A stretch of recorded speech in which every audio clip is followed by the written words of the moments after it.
Well, dude, you know what it's like in buds, any kind of selection. It's like, I got to yell at you. I got to induce stress. And what's something that seems a little bit demeaning to somebody? Well, let's call them peaches. Yeah. I was on top of the mountain with the 6 snipers, and I had been calling cast for 18, 20-something hours at that point, just dropping bombs. During that time, I had Winchester 3 AC-130s. I've worked with the Brit SAS, the Kiwis, a little bit with the Aussies, 1 SEAL team. We were doing a lot. The priority is calling in air. There's a lot of damage that we could do on a 50 caliber, a Mark 19 or something like that, a Mark 47. But not like a plane. Not when you got an A-10 overhead. Anything else that, as an active duty higher up in the Air Force, that you can share? No. Not that you can share. Yes, but not that I can share. Not that I can share. Yeah.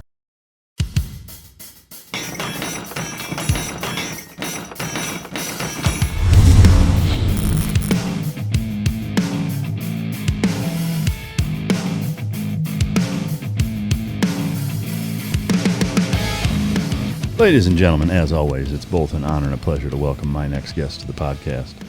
He has spent 25 years on active duty and is still on active duty with the Air Force as a combat controller. He's got 11 deployments, a number of which are to all the hotbeds, i.e. Iraq and Afghanistan, which we're going to get into pretty heavy. He was a JTAC instructor and evaluator, senior enlisted leader at the United States Air Force Weapons School. He is the host of One's Ready podcast, which is a great show that I strongly recommend everybody to go check it out. Ladies and gentlemen, welcome to the stage, Jared Peaches Pietras. Is that how you pronounce your last name? Peaches, but it's close. You can kind of see where they get it from, Peaches. Well, so that's the first question that everybody, in terms of asking them questions, recommended. Like, where the fuck do you get that? And that was my take. It was like, well, it sounds like almost his last name. I'm assuming that's what it's from, but. Well, dude, you know what it's like in buds, any kind of selection. It's like, I got to yell at you. I got to induce stress. And what's something that seems a little bit demeaning to somebody? Well, let's call them peaches. I remember being an instructor, like looking at the name tapes. It was almost a game or a contest, between instructors who could come up with like the funniest or most fucked up derogatory, almost last name. Mm-hmm. What's the last full book that you've read? Ooh, I 1984. I usually rehack my currency on that every 4 to 5 years. Yeah. Like it's so good and it's so relevant these days. Does it seem like every time you read it, it gets more and more appropriate? It's scary. Yeah, it is. It's real scary. It's nuts. I mean, I don't know if it's a premonition thing on his part or just we're idiots as a species and history repeats itself kind of thing. And it's the natural cycle of dipshittedness. It's wild right now. Yeah. Especially as an active duty guy, we'll get into it further, but, I'm really, really curious as to your take on some of the culture war type stuff that's, kind of invaded the military, at least that's what it seems like. What's something you wish you were better at? The business side of like podcasting or just, owning a business. Yeah. Really. Cause the taxes, all the other legalities and, hey, how can I best do this and that kind of stuff. And then making sure it's successful. Yeah. Instead of going back and cleaning up my mess. Yeah. I hear you. If time travel was possible, where and when would you go and why? I really like the 20s. Yeah. Yeah. Roaring 20s. Yeah. Right before things got really bad. Yeah. Yeah. the party or calm before the storm. Would you be a prohibition fucking booze runner, you think? I think that would probably be appropriate. Yeah. I mean, that's just, if I wasn't doing this job, I don't necessarily know that I would have a clean record. Yeah. You know what I mean? Yeah, I do. I mean, I think that's true for a significant portion of all special operations is, the type of guys that are good at that are guys in the gray area that push the envelope and it could have gone either way. Not like a sex thing. No. Maybe. But you want us. But it could be. You want us rough around the edges. Yeah. You don't want us clean. No, for sure. Well, I mean, I think anybody who understands the nature of the job and is not a career politician understands that. Even if they understand it, it sure seems like the higher up you go, the less they understand that. Oh yeah, you seem to forget the things that you did. Yeah, no shit. Do you have a favorite quote? Yeah, but it's a long one, and I always mess it up. It's the gist. It's the out of 100 men, 10 of them shouldn't be, or 10 of them are the warriors. That one, I always like that one, but I can never remember how. Out of 100 men, most of you fucking suck. There's a couple guys that I'd take with, and everybody else can get fucked. Yep. Yeah. Do you have an EDC when you're not, going back and forth on base and all that? Yeah, 43X. Same here. Yep. Did you put anything on it, like lights or any night sights or anything? No, I just, because I don't holster it, like I just use a clip, like, the little clip that you put on the back. Yeah. And I just put it right in the shorts. Do you not keep one live, or do you? I don't. Yeah. There's no way I'm trying to shoot my dick off. Yeah. Why not have one ready and just use a small Kydex or a leather slimline? At this point, I'm being a bitch and I'm just going for comfort. Like, really? Yeah, I mean, I guess to me that would be more uncomfortable. Though. I know, and I can imagine the heat that I'll get for not having one chamber, but it's one of those things where I just don't have some kind of trigger guard on it, and I definitely don't want to risk it. No, I mean, I hear you and agree. I mean, there's always people that it wouldn't have mattered what you said. Somebody would give you shit Somebody's about it. Somebody's going to leave it. No matter what. Whether, I mean, it's appendix, well, that's fucking dumb, or, this holster, that, I mean, like, there's going to be. Why aren't you having a bag carried around? Well, yeah, I mean, that's what I mean. Like, so that's. So here as an example, right, since we're talking about it, in this here bag, I keep a lot of shit, but, same thing, I've got the 43X, which I'll show to the camera. I do keep the TLR 6 light on it, which is nice, and I do have Trijicon night sights. Everything else is stock. I do have the little Hogue rubber sleeve. Ooh, that's nice. Yeah. Now, in this bag, there is one in the chamber always. But in that bag is way fucking slower than even you chambering around, So, and same with a fanny pack, right? Like that's a sling bag. I mean, anything that you have that's not inside your waist, like it's going to take me way longer to pull that out than it is for you to draw and chamber around, you know? So, and with as trained as we are with manipulating weapons, like being able to, even if I want to do a tap rack bang, I'm there and I'm on target. I agree. Like, I don't think it's that big of a deal. I get, like, if I was a cop, yes, and I get that, like technically, I mean, I still carry one with one in the chamber, even if I'm going inside the waist, even on appendix, but I get your point, and I don't think it's as big of a deal as people make it. I think people go a little overboard with that shit, especially when it's like, dude, it's my life. Fucking calm down. Like, why are you so pissed about it?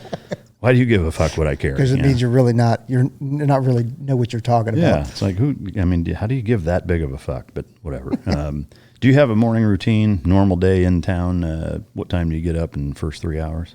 Yeah, so I wake up at 5:15 every day. No matter what. No matter what. And go downstairs, feed the animals, let them out, and then start making some coffee. And then get ready for work. Where are you stationed at now? I'm at Nellis Air Force Base out in Las Vegas. So do you live a ways out of town and have a ranch kind of set up, or what? Oh, I wish I had a ranch set up. I mean, that'd be great. Yeah. No. But no, so we live up in the northern part. So we're about 5 minutes away from the Clark County Range. Oh, okay. Which is convenient. Yeah. But yeah, we're kind of on the outskirts, on the outer edge. We've got a bunch of BLM land up there, which is Black nice. Lives Matter? No. That would be a Bureau of Land Management. Oh, but I gotcha. yeah, lots of dirt biking. That's what's awesome is all the dirt biking and all the side by sides out there, and then you can just kind of go out and shoot as well. Do you ride dirt bikes a lot? Just got my son his first 125, so he's learning. Yeah. Once he's kind of got the confidence, then I'm gonna snag a new one and go out with him. Have you ridden much, like growing up and in your adult life? No, my mom wouldn't let me, wouldn't allow me to have a motorcycle or a dirt bike growing up. But once I got into the Air Force and got to Fort Bragg, then I went ahead and went out and bought a Yamaha R6. Oh, no shit. Crotch rocket right off the bat. It's like, maybe I shouldn't have done that, but whatever. Yeah. I mean, I think an R6, so much of the power there is way at the top that if you're just learning how to ride, you're probably not going to access anyway. But is that the only sport bike you've had? Sport bike. I've had a Harley, just a 2010 Crossbones, the kind of Springer front end, Springer tail. Yeah. Oh, that's cool. Do you still have it? No, as soon as I got orders to Hurlburt Field out in Florida, that one stretch in 98, I don't know if you're familiar with it, but that road is Brutal, bad. yeah. So as soon as I got orders out there, I was like, yep, I'm selling it. Yeah. I'm not riding on that road. Yeah. Guys, real quick, I've recently launched Patreon for the all-inclusive mic drop experience. This goes above and beyond just ad-free. Yes, you are getting ad-free episodes, but you're getting before and after bonus footage of myself and the guest in studio, in many instances outside of the studio, doing jiu-jitsu, dog stuff, car, motorcycle, recovery, fitness, lifestyle, all kinds of different things. All the different things that I have going on are included in that Patreon page. We're releasing content multiple times a day, every single day. And I want to offer that to you guys. Just go to my Patreon page. The link is in every description or any platform that I'm on, and come enjoy that experience with me. That content is for you guys. It's what you want to see. It's about you. It's about what world you want to peek into in terms of all the different things that I have my hands in. And we're bringing that to you guys just for you. And I want to take one quick second to just say thank you to everybody who already has signed up. Without your support, we couldn't do what we do for you. So thank you to you guys, and I look forward to seeing you in there. What are the two key components for canine success? That's effective training and proper nutrition. Fueled by Team Dog brings those two components to your family and best friend.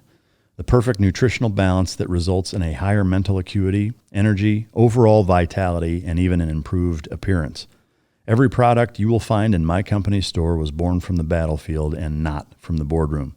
Let my life's work help you become your dog's hero. This is a question that my daughter likes me to ask everybody. What's your favorite cereal?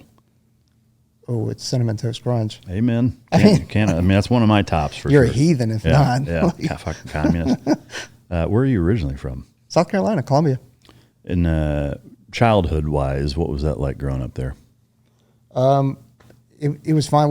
I spent most of my childhood in kind of a apartment complex, and then we finally moved into a house. But like both of my parents together, I had a fantastic upbringing. I wasn't spoiled. We were lower middle class, but I didn't, there were things that I didn't get. Yeah. Right. But that's fine because that helps me grow patience and all that kind of stuff. So You mean you didn't protest and burn police stations down because of that? no, probably felt like it at the time, but no. But I had a fantastic upbringing. Really did. Siblings? Yeah, I've got a younger brother. He's 3-4 years younger than me. Were you guys similar or totally different? It's a mix. Yeah. Really. He was in the Air Force as well, and then now he's in the Guard as an air traffic controller. Oh, okay. But he's definitely different body types. I'm short and stocky. What do you mean? Short and stocky, and my legs are hanging off the couch. So he's taller than I am, but he's more slender. I gotcha. And in terms of your parents were together the whole time, and were there any, I guess, significant events that occurred during your childhood that shaped who you are, either good or bad?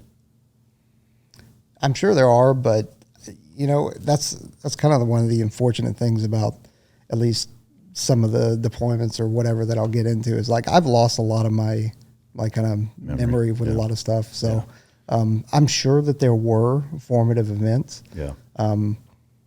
There are things that I definitely wish I had done more. Like I wish I had worked with my dad more because he owned his own business at the time, and I wish I got involved in that instead of complaining that he's making me, clean up the shop floor. Yeah.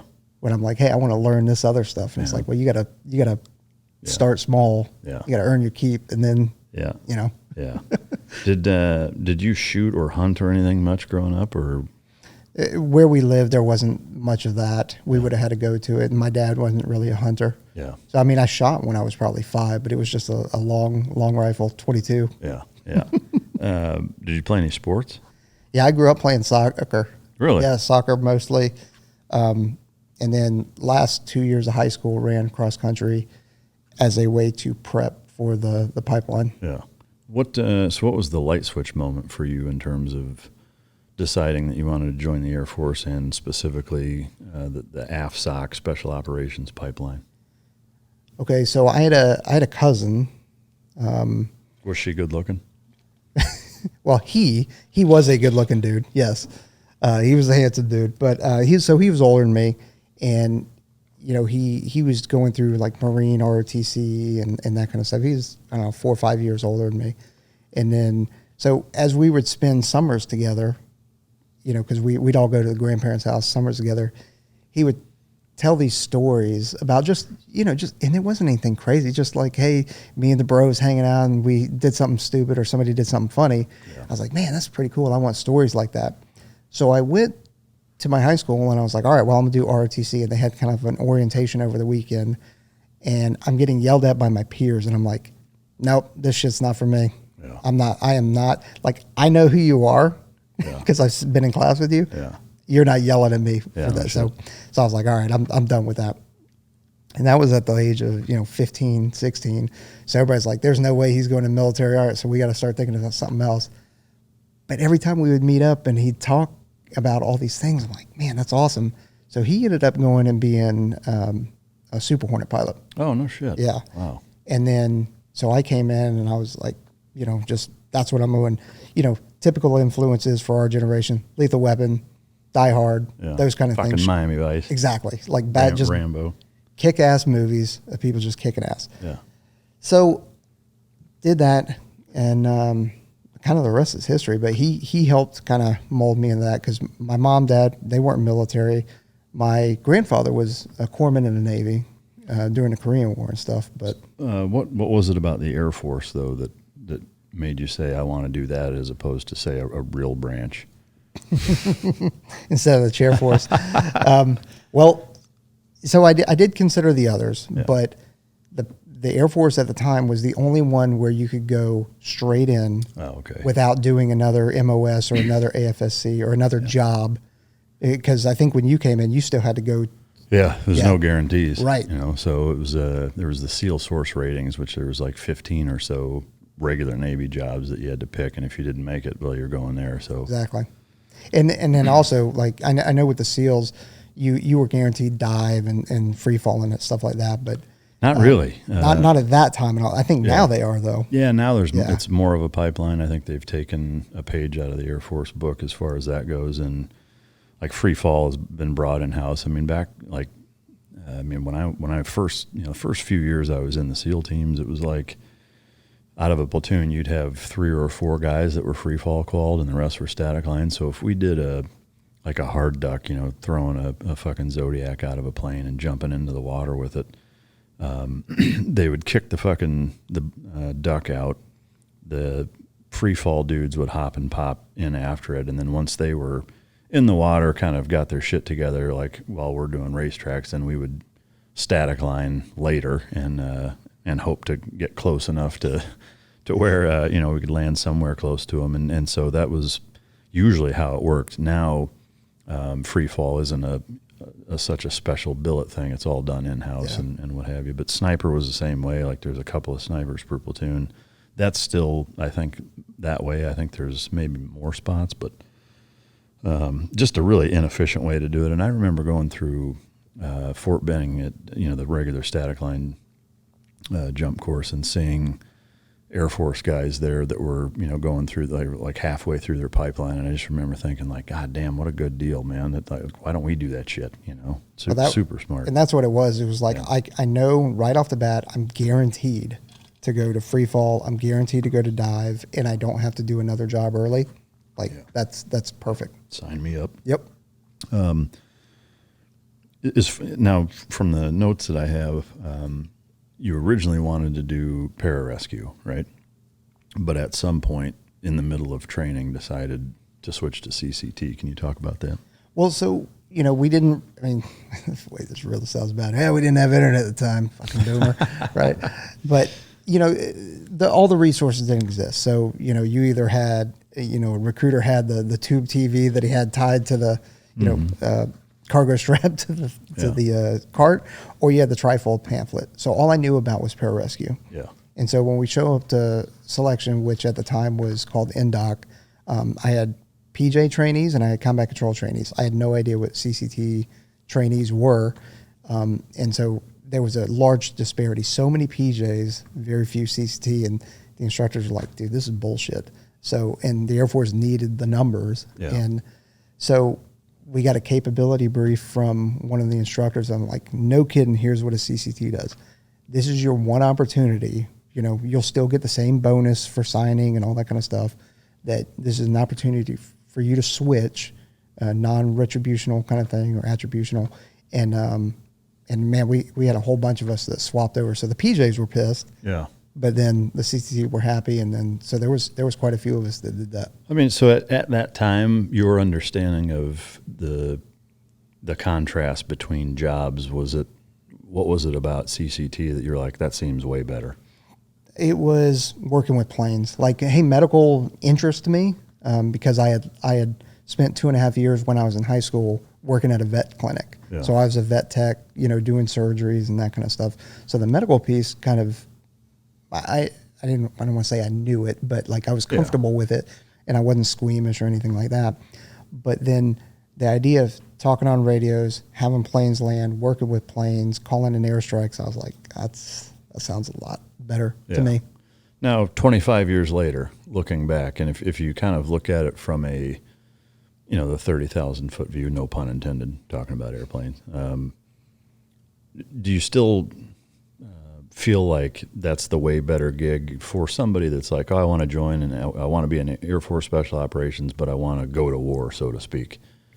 Do you think that that's still the better way to do it? Yeah, fuck those nerds. Like, yeah.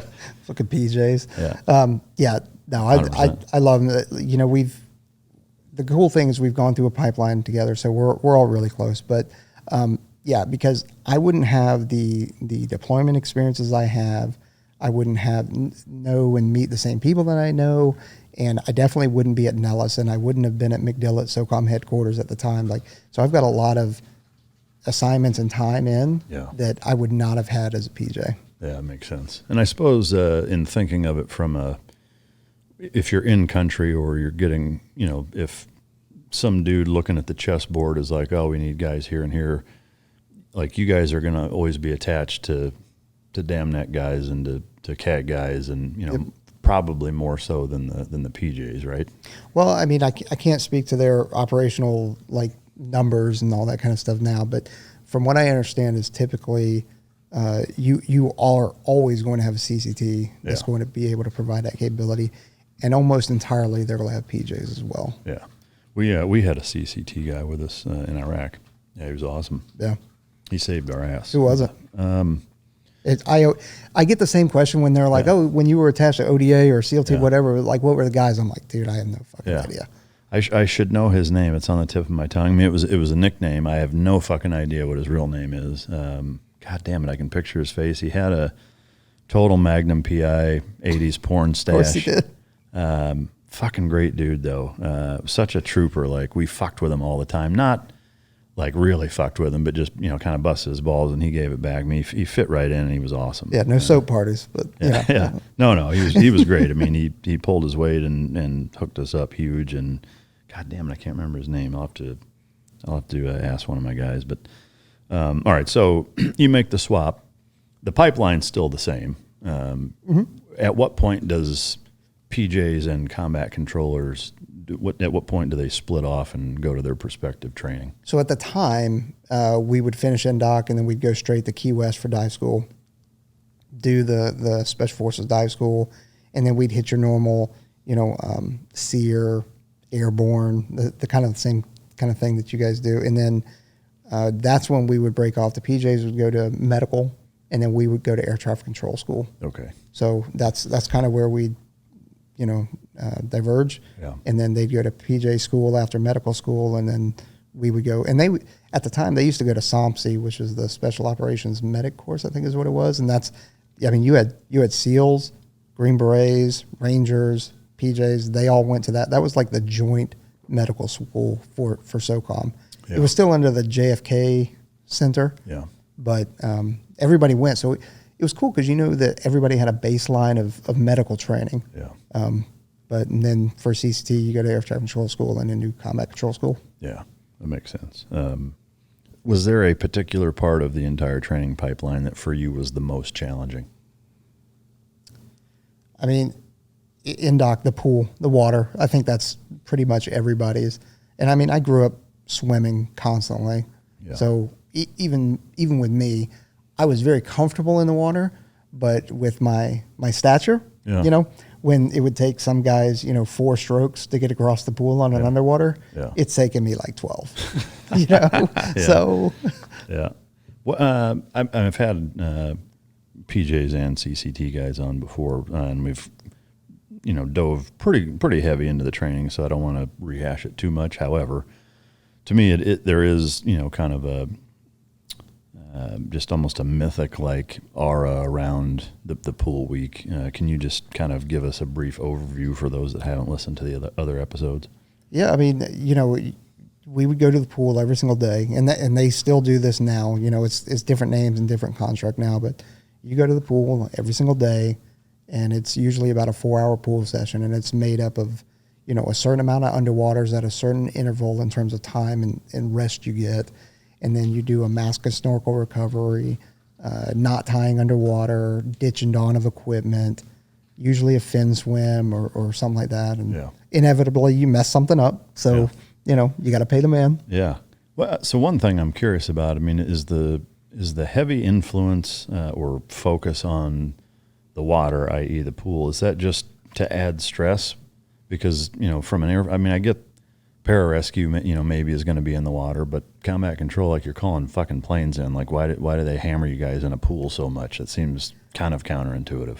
So, at least for a CCT aspect, like we are usually, not so much now, but we used to be a big part of the CSAR, the Combat Search and Rescue mission. We still, like at a unit, if there is a humanitarian recovery or equipment recovery, like we're involved in that too. It doesn't have to be a PJ because you're doing body recovery. Yeah. You're not providing treatment. When we're doing stuff out in the ocean, it's a level of competency in the water. Yeah. Because now I know that we can jump in. We can go do a push a boat out and get after it, and I don't have to worry about somebody typically drowning because they get caught under a parachute. Sure. Yeah. No, I don't disagree with that. I guess if you were to look at the scope of your career, which is, as long as any of them and longer than most, what percentage of the amount of real world operations that you've done had anything to do with water? Nothing other than body, nothing for me, but you got to think like the unit that we were talking about just a minute ago, those guys have. So it's the ability to attach to any team. Yeah. And then, so I'm not riding in on an SDB or something like that. Sure.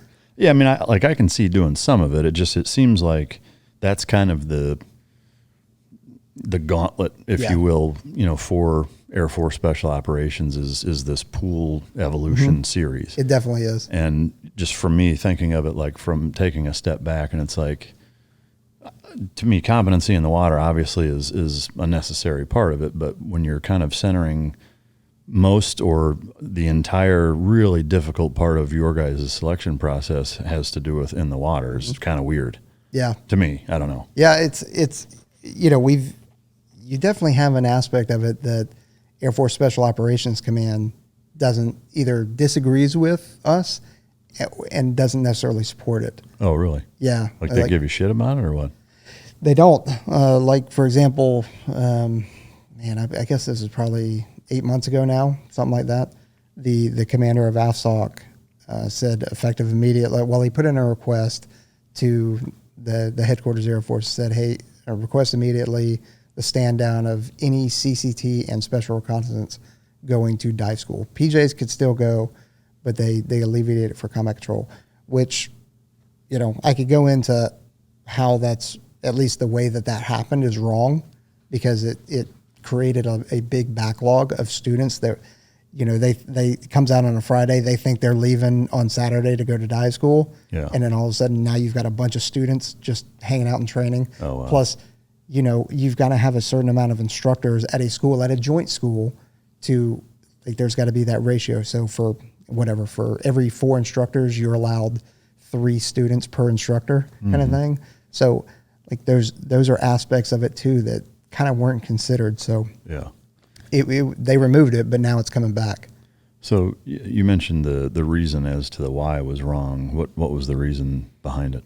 Because they wanted to get controllers and SR to the teams quicker.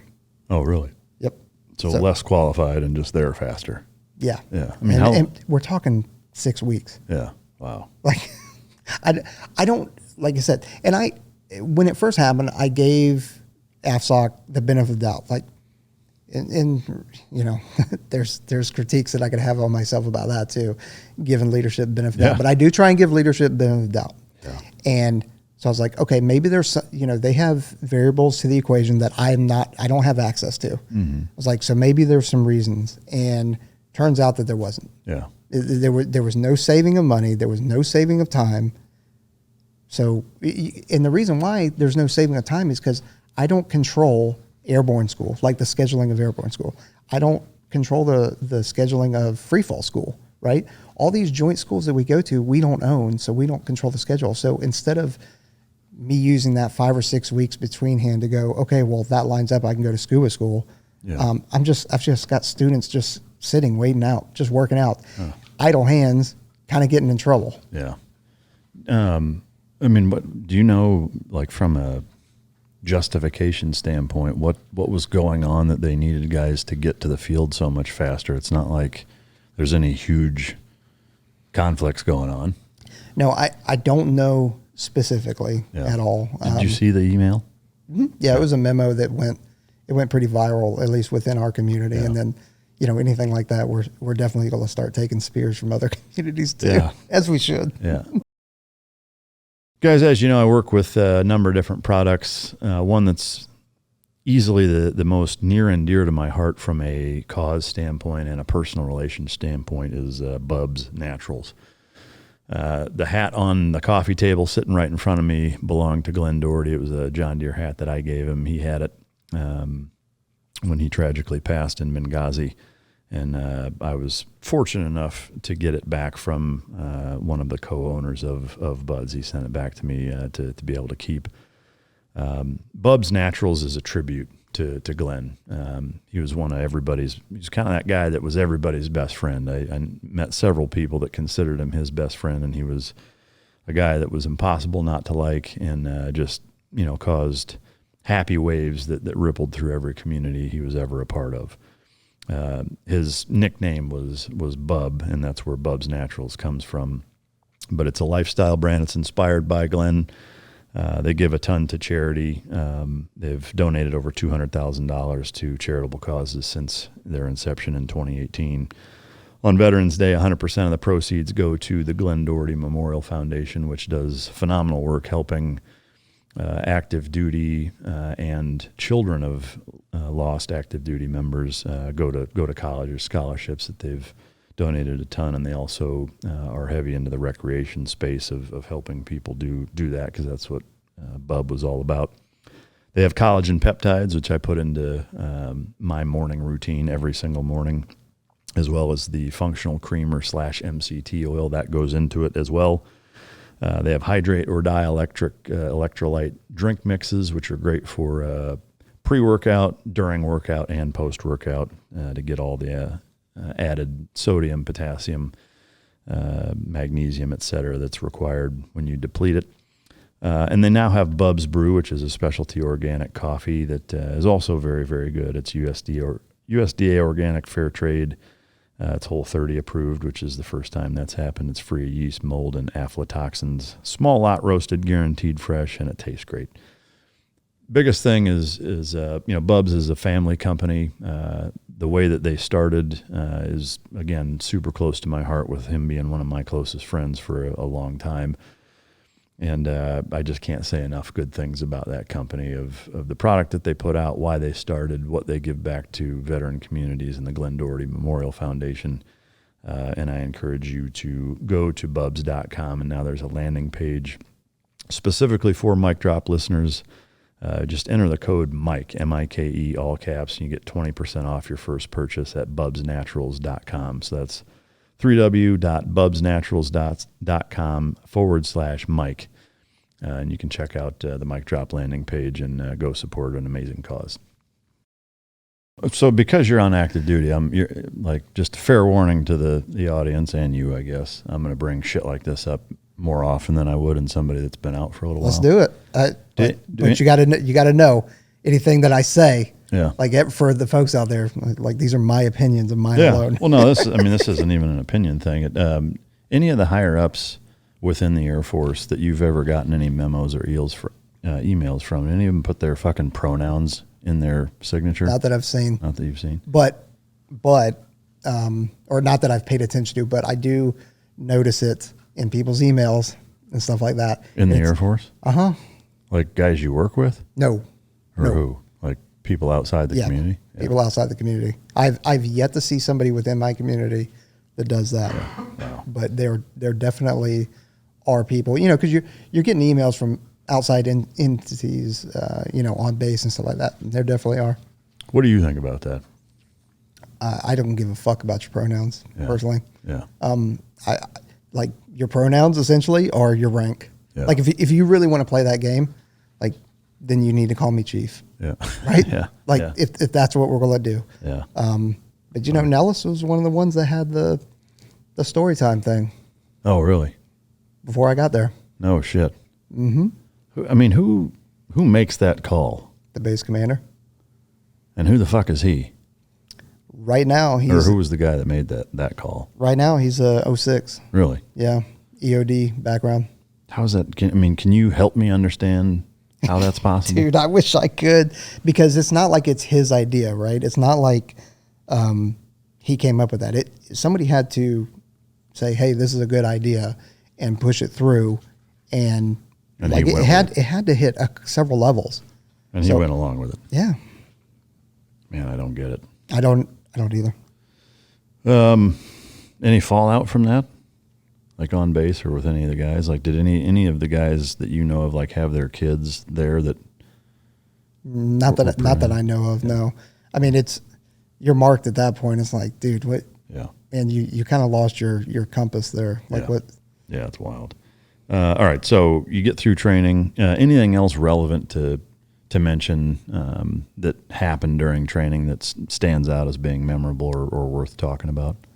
I mean, nothing in particular. But just like when you went through Budge, you get all these little stories. The funny things. They weren't necessarily funny at the time, but they're really funny afterwards. And sometimes they were funny when you were going through it. Yeah. And it's that kind of comedy relief when you're just you're in the suck, you're in the surf, or you're doing sand cookies or something like that, or making sugar cookies, and you're like, dude, this sucks. Did you almost fail anything, or like almost get dropped for failing something? Oh yeah, I went through three classes. Oh no shit. Yeah.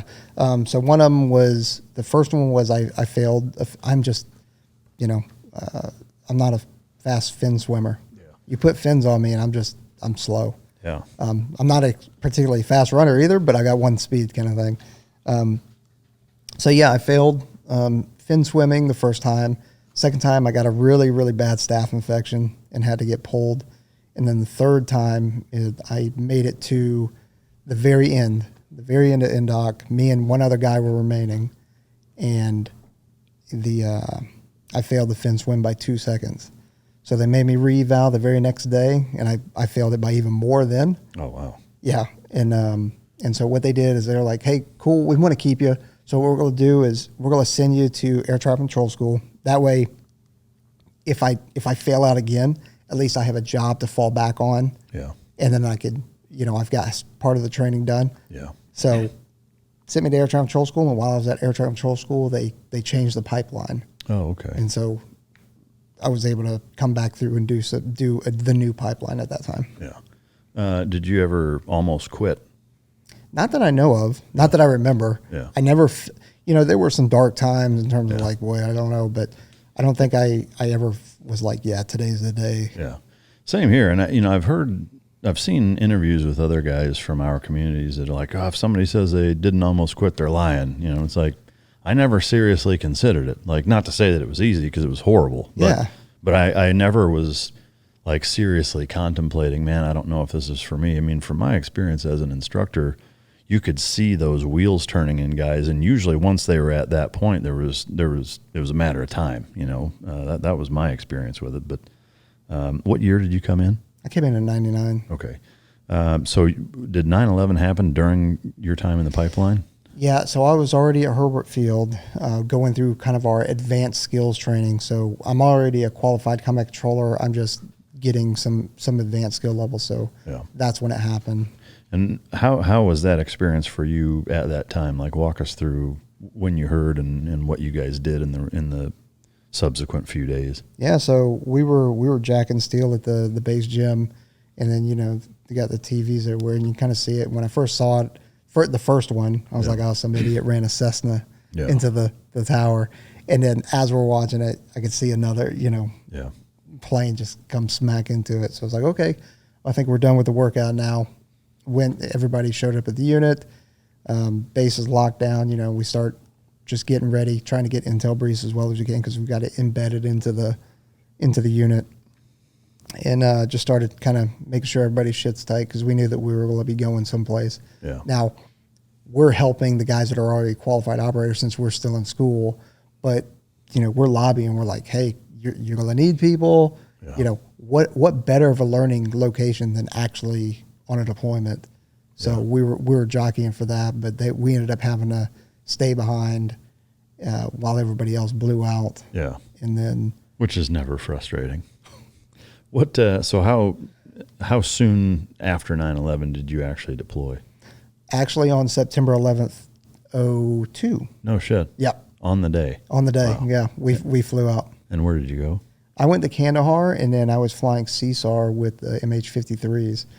And so that being your first deployment, leading up to that, it's a couple of years of training. Even before that, like, you knew you wanted to join the military. I mean, you've got years of thinking about what being on deployment's like, and really that's why you're joining, right, is for that kind of put me in coach varsity moment, if you will. Did that register with you when you were boots on the ground at first? Like, what was going through your mind as you first got there and it's like, holy shit, I'm deployed, I'm in Afghanistan? Yeah. It was a fire hose of information.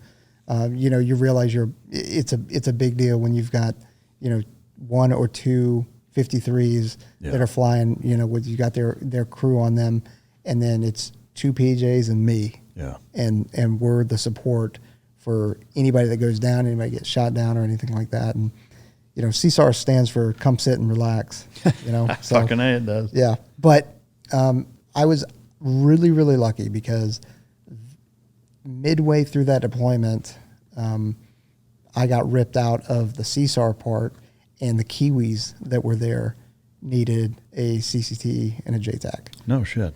So you stuck around with them? So I hung out with the Kiwis for the remainder of the deployment, which was awesome. Those guys, they are fantastic. Yeah.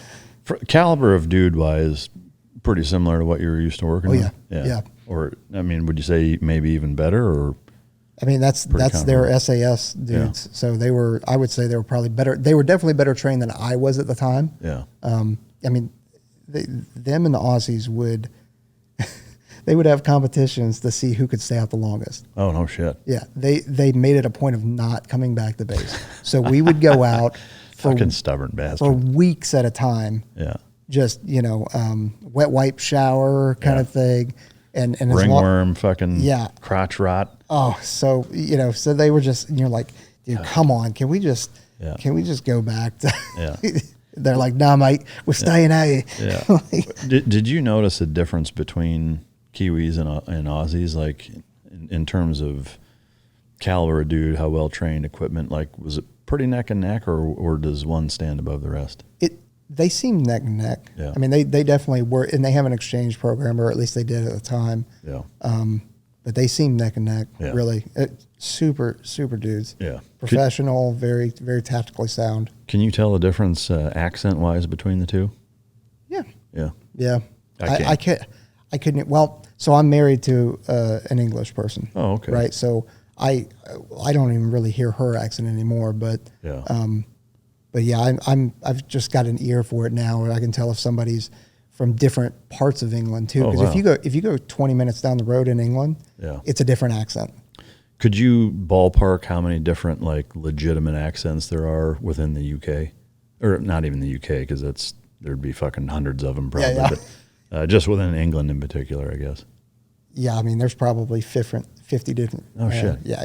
So there's that many. Huh? You've got your Suffolk, your Londoners, you've got your Cockney, Manc accents, Liverpool. Like it just keeps going and going and going. And where is she from? She's from Cambridge. So how did you manage that while we're on the subject, I guess? How did you get married to an English chick? So while I was in Afghanistan, I found out that I had orders out of Bragg to England. You mean Liberty?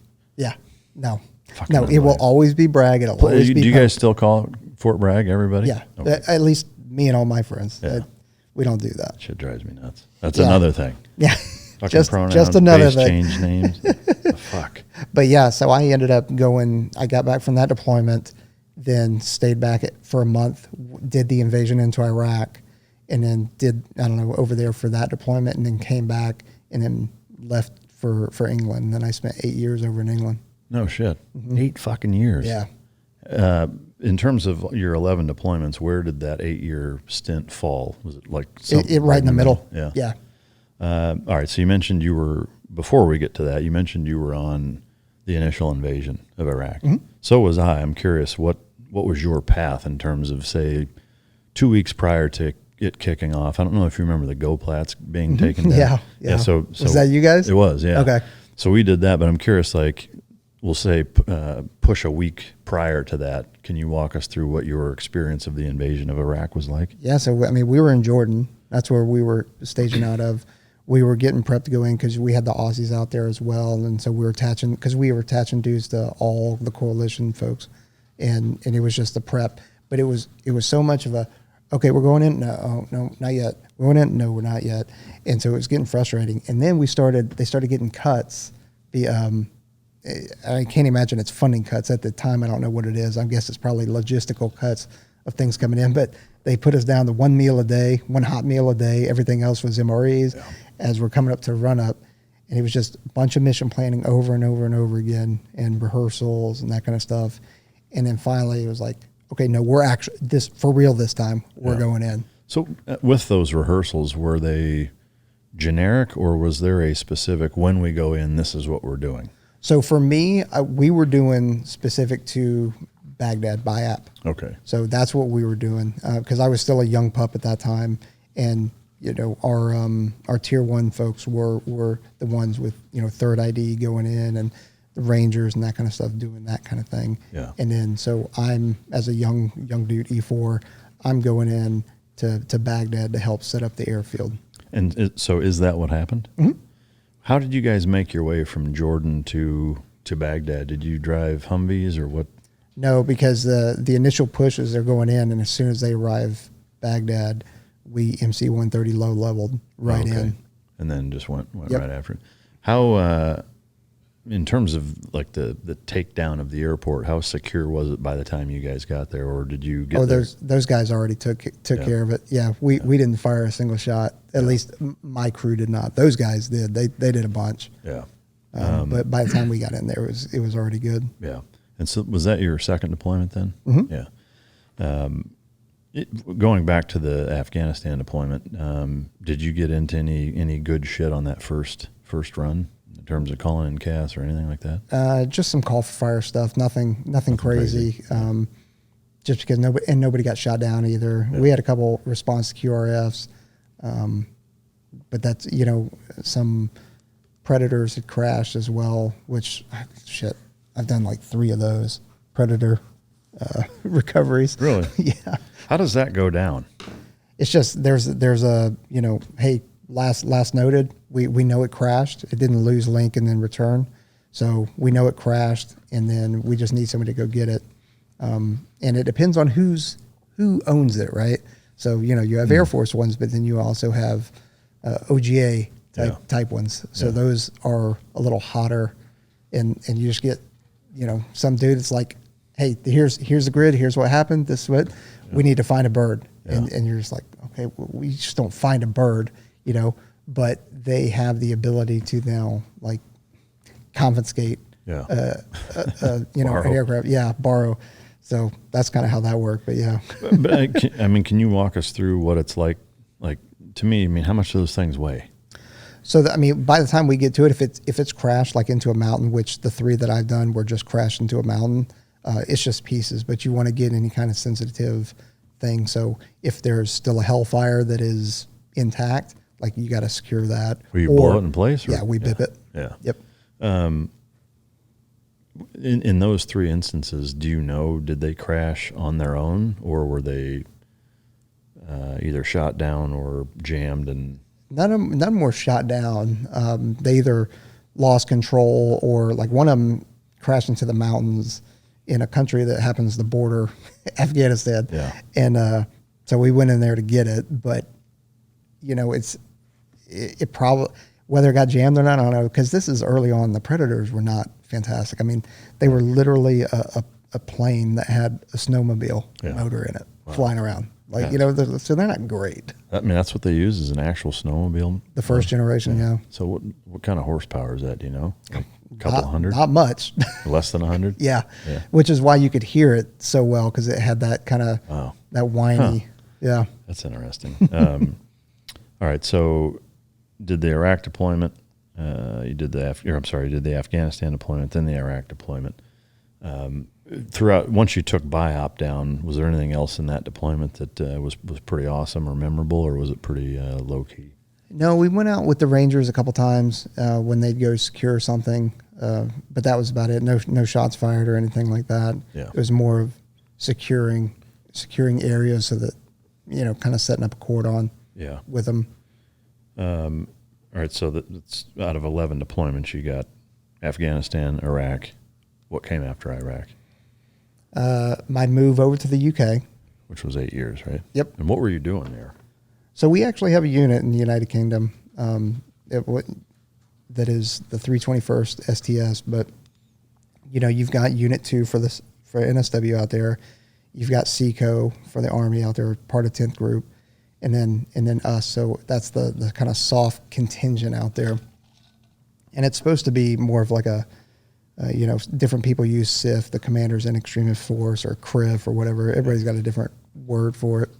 But that's what we were doing. And, you know, a lot of people that were out there were kind of like, well, dude, all my homies back stateside are getting all these deployments. So we managed to finagle, hey, 3 CCT would go do the JTAC mission in Afghanistan or Iraq, you know, while they're out here, so they can keep their skills sharp and so they're not missing out. Oh, okay. So from England, you were bouncing back and forth to Iraq and Afghanistan. Yep. So of the 11 deployments, are you counting those then as deployments if you go? Yeah, I mean, they were in Iraq and Afghanistan, yeah. Was there an average duration of how long you'd spend there? Anywhere between 4 months and 6 months. God damn. Out of that 8 year period. Yeah. So how many deployments to Iraq and Afghanistan did you make while in the UK, or stationed in the UK? 04, 06, 09. I think there was one more in there. And then we had deployments down to Africa as well. During that same stretch. Mm-hmm. When you first got orders to England, were you bummed? Were you excited? Oh, dude, I was stoked. Yeah. I actually had people trying to. One dude got orders to Japan, and he wanted to trade with me. I'm like, absolutely not. Yeah. Are you kidding me? I mean, which nothing against, because I hear great things about that unit over there. Yeah. But like, man, I wanted Europe. Yeah. No, that's cool as fuck. I mean, getting to spend 8 years, I would do it. Yeah. I would absolutely have done it. It was amazing. Especially still getting to deploy. Now, if it was like, hey, we need you to go to England for 8 years, especially from like 04 to fucking 2012, and you're not deploying, I'd be like, fuck no. But yeah. And the 8 years was because, I was over there on a 4-year assignment, and I did what's called, I don't think they do it now, but it's called an IPCOT, in place consecutive overseas tour. Oh, okay. So you just stay essentially, there for another one. Yeah. And then I basically ran out of my visa, my SOFA agreement. Did you volunteer to stay another? I did. Yeah. Yeah. Had you met your wife at that point? I had. Yeah. Was that a big part of it? Yeah, and I was still having so much fun. And that's, I mean, dude, that's why I've done 25 years. Because I was like, as long as I'm still having fun, I'll keep doing it. Yeah. Wow. All right. So your first deployment, well, I guess before we talk about the deployment from England, or being stationed in England, to Iraq, Afghanistan, what was it like living there at first? Like, was it a huge culture shock for you? Did you feel like you kind of fit right in and this is awesome, or what was that like? It was awesome. I partied my ass off. Yeah. clubbing, like everything, you know what I mean? Like the whole discotheque kind of thing, you know? Yeah. But it was fantastic. And because I had always wanted to go over there and I just kind of embraced it and I was open-minded about it. You know, so you did the full Ted Lasso fucking. Oh yeah. Yeah. Yeah. Fucking hooking it up and the whole thing. Yeah. Yeah. Was there anything that surprised you originally living there or first living there? The biggest thing that surprised me, and my wife didn't really recognize it until I brought it up, but summertimes, like right now, it doesn't get dark until 11 o'clock at night. Oh, wow. Like, and even then there's still a hint of light throughout the, midnight, 1 a.m. and that kind of stuff. And it is bright at 4:30 in the morning. Yeah. Just cause it's so far north. Uh-huh. Yeah. And you see this is how you know they're Americans, because they would have tinfoil in their windows just to keep the light out as blackout shades. Yeah, that's and awesome. I was always like, dude, what the hell's going on here? Yeah. And my wife's like, I've literally lived here my entire life and I've never noticed this. No shit. Until now. And now it bothers the hell out of her. Yeah. That's classic, man. Food wise, anything that is totally abnormal that they eat there that you're like, the fuck? Yeah. Yeah. There's some weird shit. Like what? Like they like these Savaloys, but it's called a Savaloy. And it's like this foot long hot dog, except it's not a hot dog, but it's very similar and it's pink, but it's meat. Like, I mean, what kind of meat? Like a hot dog, except, it's like everything. Floor scraps? Yeah. It's weird. Lips and asshole. But, things definitely taste different over there. The Coke doesn't have as much sugar in it and it's a little bit flatter and it's served warm with a lemon in it. Really? But that's actually like it tastes pretty good. Yeah. The best food though is Indian curry. Really? Indian curry over there. Oh shit. It's amazing. So you developed a taste for it? Yeah. Well, Afghanistan helps too. Yeah. Sitting down there with key leaders, just, eating freaking curry with our hands. That helps too. Yeah, no doubt. How did you meet your wife there? Got a club. No shit. Yeah. So yeah. Nothing super romantic. Just no, club, nothing romantic at all. Actually, like what was her perspective or take on Americans? I mean, obviously she liked you enough to give you a shot, but amazingly, too, because I told her that the UK was America's largest aircraft carrier too, and that's awesome. She got pissy about that, but that's what you do. Did she walk up to you, or you walked up to her? No, I approached her. Yeah. What was the pickup line? Do you remember the first thing you said? I don't. But I knew that I was super intimidated because she's fucking hot. Yeah. Right. So you walk up and you're like, you don't remember. I don't remember what I said. She know? She might know actually. Yeah, you should call her. But she's but she was shithoused. Yeah. Like, so I don't know if she'd remember either. Yeah. She was shithoused, and then like the zipper on her pants had broken, and so she's like, and it was a side zip, so she's like holding it like this. What the fuck's the matter with you?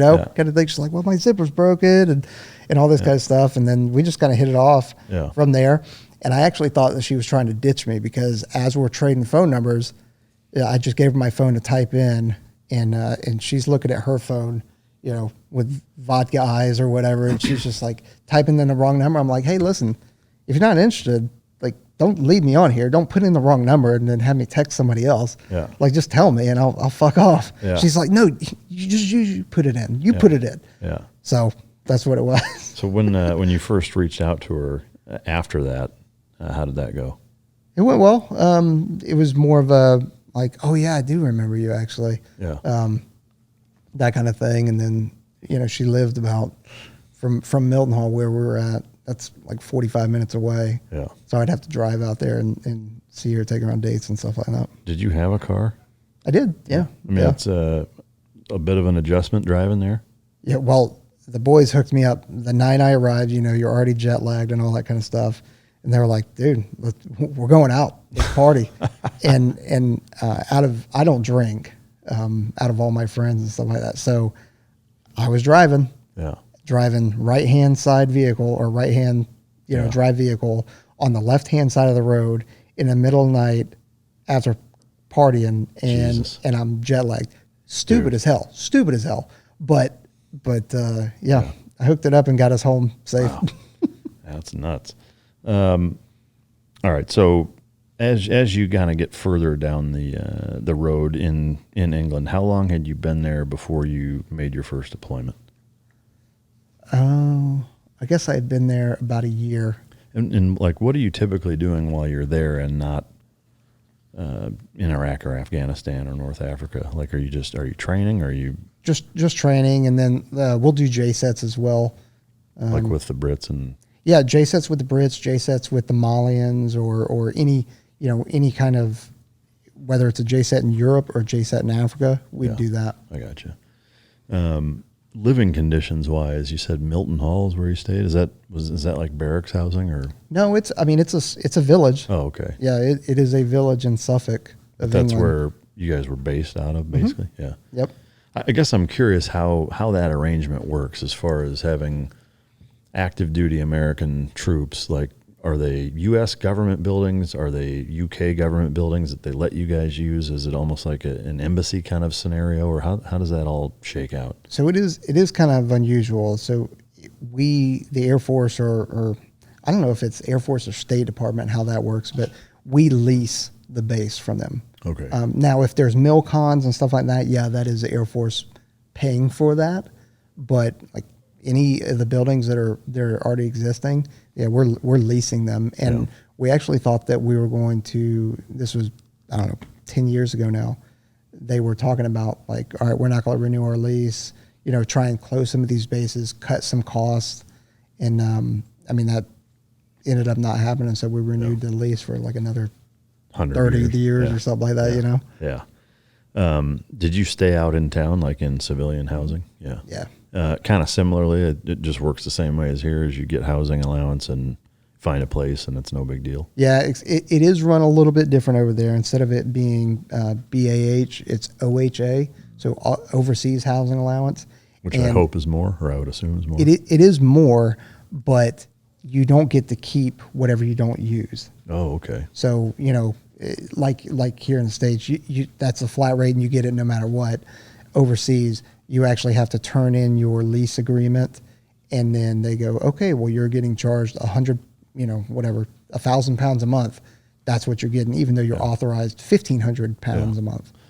There's no way that people aren't fucking scamming that, though, right? Like, they absolutely are. Like if you go to your landlord and be like, hey, I'm allowed this much, we're paying this, like they're making those kinds of deals for sure. The landlords already know. Yeah. They're well aware of what. So they're charging you exactly. Yeah. They're charging you. Now, if you are able to work that out and you go, listen, I recently got promoted. It hasn't shown up yet. So I tell you what, why don't I give you £2,000 a month, but you're going to take care of, landscaping, electric, or whatever. And they'll do that kind of stuff too. Yeah. But you just can't let the base know. Yeah.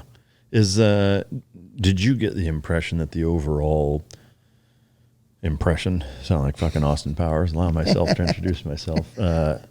Did you get that their impression of American service members was positive, generally speaking, in England? Like, are you well received? Generally speaking, yes. You'll get your occasional ones that definitely don't, know, and it's the same, the Brits experience that with us living over there. They'll, because you'll get some nasty dependas or something like that are like, this fucking place is bullshit. You don't even have a Walmart, and you're like, yeah, no shit. Yeah. And it's okay. Yeah. It's actually okay. Yeah. That it's not open 24 hours. Yeah. Yeah. But most positive. Yeah. With an occasional, slight. Was there anything that you didn't like about living there? The weather would drain on you a bit. Yeah. Yeah. So if you've ever been to the Pacific Northwest or something like that, it's similar to that, except it actually rains more in the Pacific Northwest than it does in the UK. It's just like drizzly, overcast, shitty gray, right, icing over in the wintertime, kind of thing. And it gets pretty fucking cold there, right? Mm-hmm. Yeah. Oh, yeah. And cold and windy. Yeah. All right. So you do your first deployment from there to where? Asadabad, Afghanistan. And so this is in 2004, right? Yes. Yep. At that time, was it pretty busy? Yeah, I mean, I actually was supposed to go someplace else in Afghanistan. I can't remember where it was, but then we had a guy who had just gotten an IED. The CCT got hurt, and then they had another team member, another ODA dude that was killed, and so they had to evac him. So I went to replace him. Yeah. So as they got reconstituted, there was like, hey, we've got intel on who it was and that kind of stuff, who set all this up. So yeah, that's when you go get them. Yeah. Was that a more active deployment? That one was active. The follow on was the one that was the hottest. Yeah, in Iraq in 06. That was Afghanistan in 06. Oh, yeah, no shit. Yeah. What made it so hot? So skipping to the 06 one then. Or I guess, are there parts from the 04 that are worth story-wise talking about? So that was the OGA Predator one that we went, and then obviously the kind of going after that network of folks that had set up the ID and attacked those boys. That's kind of what that deployment consisted of. Okay. So it was good. It just, the next one overshadows it. Yeah. All right. So the next one, leading up to it, you spent another year and a half or two in England. Leading up to it, were you told? Did you anticipate it was going to be pretty gnarly? Well, my buddy Sean Harvell, who is dead now, he was one of the most decorated dudes in the Air Force. I replaced him. Oh, okay. And so you kind of talk to the folks. You're reading their sit reps. You're talking to folks that you're going to replace. So I'm talking to him. He's like, dude, we got a lot of shit coming up, and it's already been crazy here. So prepare yourself, kind of thing. So I was stoked. That's kind of the hint that I had going in. How was he killed? Great. So he actually was killed in Long Beach. Oh, wow. After he'd already retired and stuff like that. Oh shit. Yeah, it was really unfortunate. What happened was the way I understand it is he was hanging out in a hot tub kind of thing, and somebody dared him there, right there on the Pacific. I don't know if it's an Airbnb or whatever, but somebody was like, dude, you can't swim to that fucking island. And he's like, yeah, I can. So as you can imagine, going from a hot tub into the Pacific, his body didn't have time to regulate that temperature, and he drowned. Fuck, man. Yeah. So you're talking about a dude that had 2 silver stars, Purple Hearts. God, I mean, he was a straight up badass. And then man, that sucks. That was actually after his brother Andy Harvell was also killed. So his brother Andy Harvell was in extortion. No shit. Yep. As a CCT guy. Mm-hmm. Wow. Yeah. Man, that's brutal. Yeah. Yeah. It was that poor family. Yep. Yeah. It's bad. Wow. All right. So you take his spot. Yep. So I take his spot, and we were attached to the Canadian SOF. Those guys are fucking pipe hitters. Dude. Well, so that makes me think, can you just off the top of your head rattle off all the different units you've worked with to the best of your ability? No. Because I've worked with the Brit SAS, the Kiwis, a little bit with the Aussies, your normal ODAs, one SEAL team, 10th group, like that kind of stuff. The good thing about being in the UK was, we did have easy access to like the Polish Grom, the Norwegian Jaegers, that kind of stuff. So whenever we do training events, like even if it wasn't a deployment, we're still training with them. Like we did a lot of stuff in Norway, which was amazing with the Go Plats and that kind of stuff. Well, so I know, it's probably too many to remember, but is there a unit that stands out that you've worked with that's like the top? Like who? Like if you had to say, I worked with the Kansoff. No shit. They were awesome, and just awesome human beings too, right? I mean, what made them take the top spot operationally? Their professionalism. They're taking a step back. Even their most tactical level dude was able to take a step back and understand the kind of the operational picture of impact of what they're doing. Yeah. Shout out to Canadian fucking special operations. That's pretty awesome. I mean, we were with them in Iraq. We didn't actually operate with them, but I remember seeing them, and you can just tell, when a dude fucking carries himself like they for sure had kind of a vibe to them that I was like, man, these dudes are fucking legit. And at that time, as a 23-year-old, I was like, you guys have special operations? This is 03. Yeah. But, so give me a fucking break. But I was just like, holy shit, I didn't know you guys had whatever. But yeah, and they accepted us too. Like it wasn't, you're there's something to be said for taking an attachment and not only allowing an outsider into your organization, but you understanding the kind of difficulties that they're having is like they're in the new, they've got to prove themselves and that kind of stuff, and just kind of going like, hey dude, you're part of the fucking team. Yeah. Like you're in here on everything. Even when we're airing our dirty laundry, you're in here. Yeah. Man, that's cool. So, all right. So the 06 Afghanistan deployment, of all the ones that you've done, does that stand out as being the most Michael Bay script movie-esque? Yeah. That one was by far the most kinetic. Yeah. Okay. All right. So the Kinetic 06 Afghanistan deployment, leading up to it, you'd kind of gotten a tip off that, it was going to be active. There was a bunch of shit planned. It had already been pretty active for the guys that were already there. Did you have a sense of what those things were, kind of from a beyond the tactical application, in terms of where we were at in Afghanistan as a military, what the kind of big picture objectives were and how you fit into that, or was it very surface level?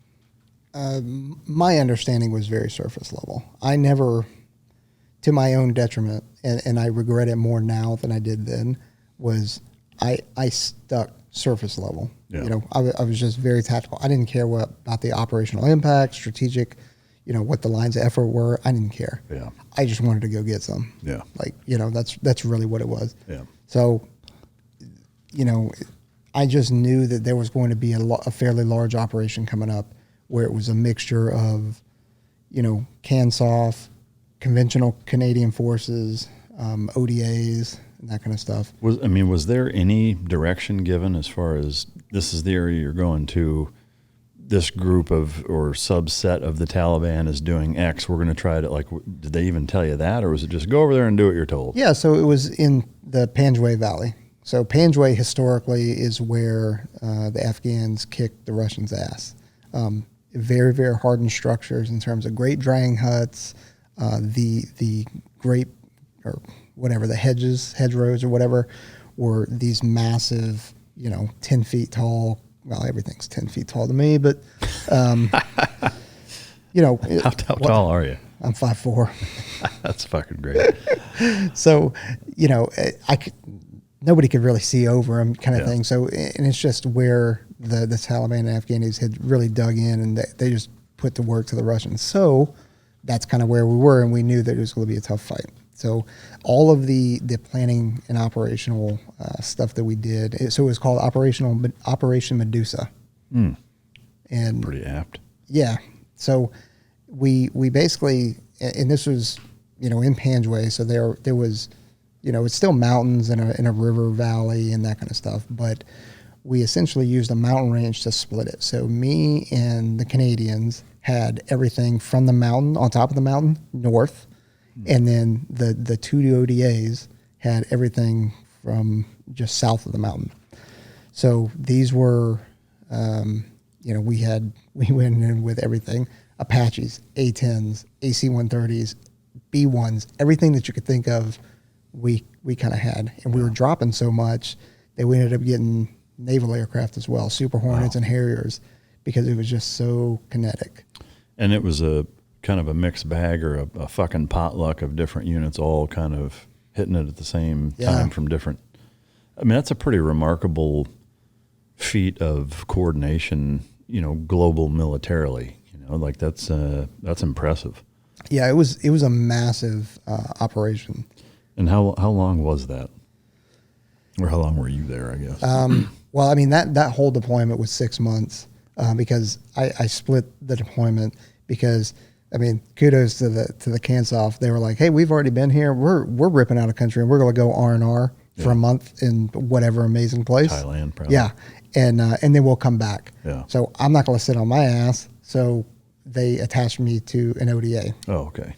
So taking a step back though, with the Canadians, it was unfortunate because that was when we had the A-10 Frat.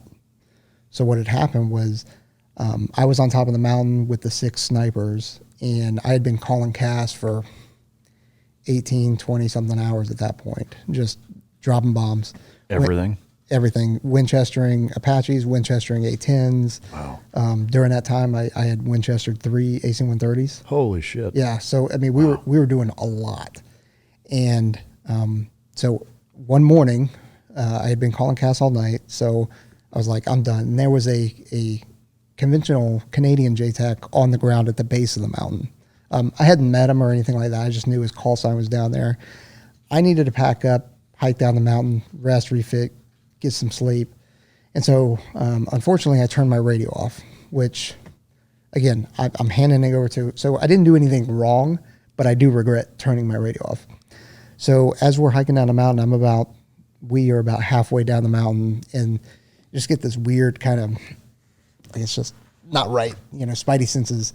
And I look up, and I can see an A-10 barreling down at us, and then I see smoke coming out of the gun. So where we were at, you got top of the mountain, you got the base, and they're coming down this way, and we're mid it. So it looked like he was coming at us, but it went over our head and hit the strikers that were down below. So what happened, or the reason why that happened, was because the JTAC that was calling in the strikes procedurally kind of messed up. And it was in that gray hour of the night, or the morning rather. And he was saying, hey, call contact on a fire, which is, as you're trying to get a pilot's eyes onto a target area, you're starting to go big to small and talk them in. Well, he said, call contact on a fire. What he didn't know was his buddy on the other side of the striker had lit a fire for the morning. So the hog driver was like, yeah, I'm contact. And he's like, Roger, that's your target, your tally target. Report in direction, expect clearance on final. So called them in, and then that was an immediate knock it off after that. I think it incapacitated 34 people. Did it kill anybody? I think so. Man. But I mean, it was a quick burst, and then I've never seen an A-10 fly so low and so slow after it happened, because now he's trying to, he's obviously freaking out about it too, and he's getting so low and so I immediately turn on my radio, walk down, we start assessing, getting people out of there, medevac and that kind of stuff. If you had your radio on, you would have been able to stop that? I could have, if I had my radio on and was paying attention. Yeah, I could have called a board, and anybody that's calling a board on that mic, or especially since I had been working with them and my call sign, like that frequency was my frequency that they were working on. Yeah. So I could have aborted them, but I would have also had to have been paying attention. Yeah. And that kind of stuff. Which, if it's talking, I would have been paying attention. Yeah. Is that something that you've struggled with over the years? Maybe I should, but I don't. Yeah. I don't know. You get kind of numb to some stuff, I don't know if that's the adrenal fatigue or whatever it is, but, or you just go, you know what, I accept it, that's. Yeah. I think, at least my philosophy on it, over the years, we've all known a lot of fucking people that have been killed, and just seen a lot of tragic shit that, if you've never been through that or never experienced those types of things, the first time it happens, or even, a couple of times, it'll be devastating and will put you through the ringer. And I think, I honestly think it's probably more of like almost a protection mechanism, or like a self-preservation kind of thing, where, your body can only handle that kind of emotional duress for, at that level for so long, for so many times, before it actually is harmful. And I think, it's probably just your body's way of kind of protecting you from that, is that you get to a point where it's like, you can't do it anymore, For sure. And I think experiences throughout your life also help you with that, like I said, I didn't have anything growing up, but within the first 3 weeks of living in the UK, me and a buddy responded to an accident that involved kids, Like an auto accident? Yeah, so I don't know if you may have heard of him. His name's Ivan Ruiz. He's pretty decorated PJ. So him and his girlfriend at the time had gotten in a car accident, and the roads over in the UK are tiny. Yeah. And especially the A1101. So if there's anybody in the UK right now, they're very familiar with that road. So it's very thin. You think of our roads out here, especially in Texas, they're nice and wide. Take 3 feet, make them thinner by 3 feet, each of them, go in opposite direction and, 60 to 70 miles an hour. On the edge, there's no guardrails except a 10 to 15 foot drop because it's all farmland. Oh, wow. You're right. So really gray, wet, nasty. Ivan and his girlfriend get in a head-on collision with a car that had a mom and 3 kids in it. Ivan spun out, hit. So he made a decision. I'm either going to purposely put our car in the ditch, because the lady was trying to pass when she shouldn't have been. I'm going to purposely put it into the ditch, or I'm going to hit this lady head on.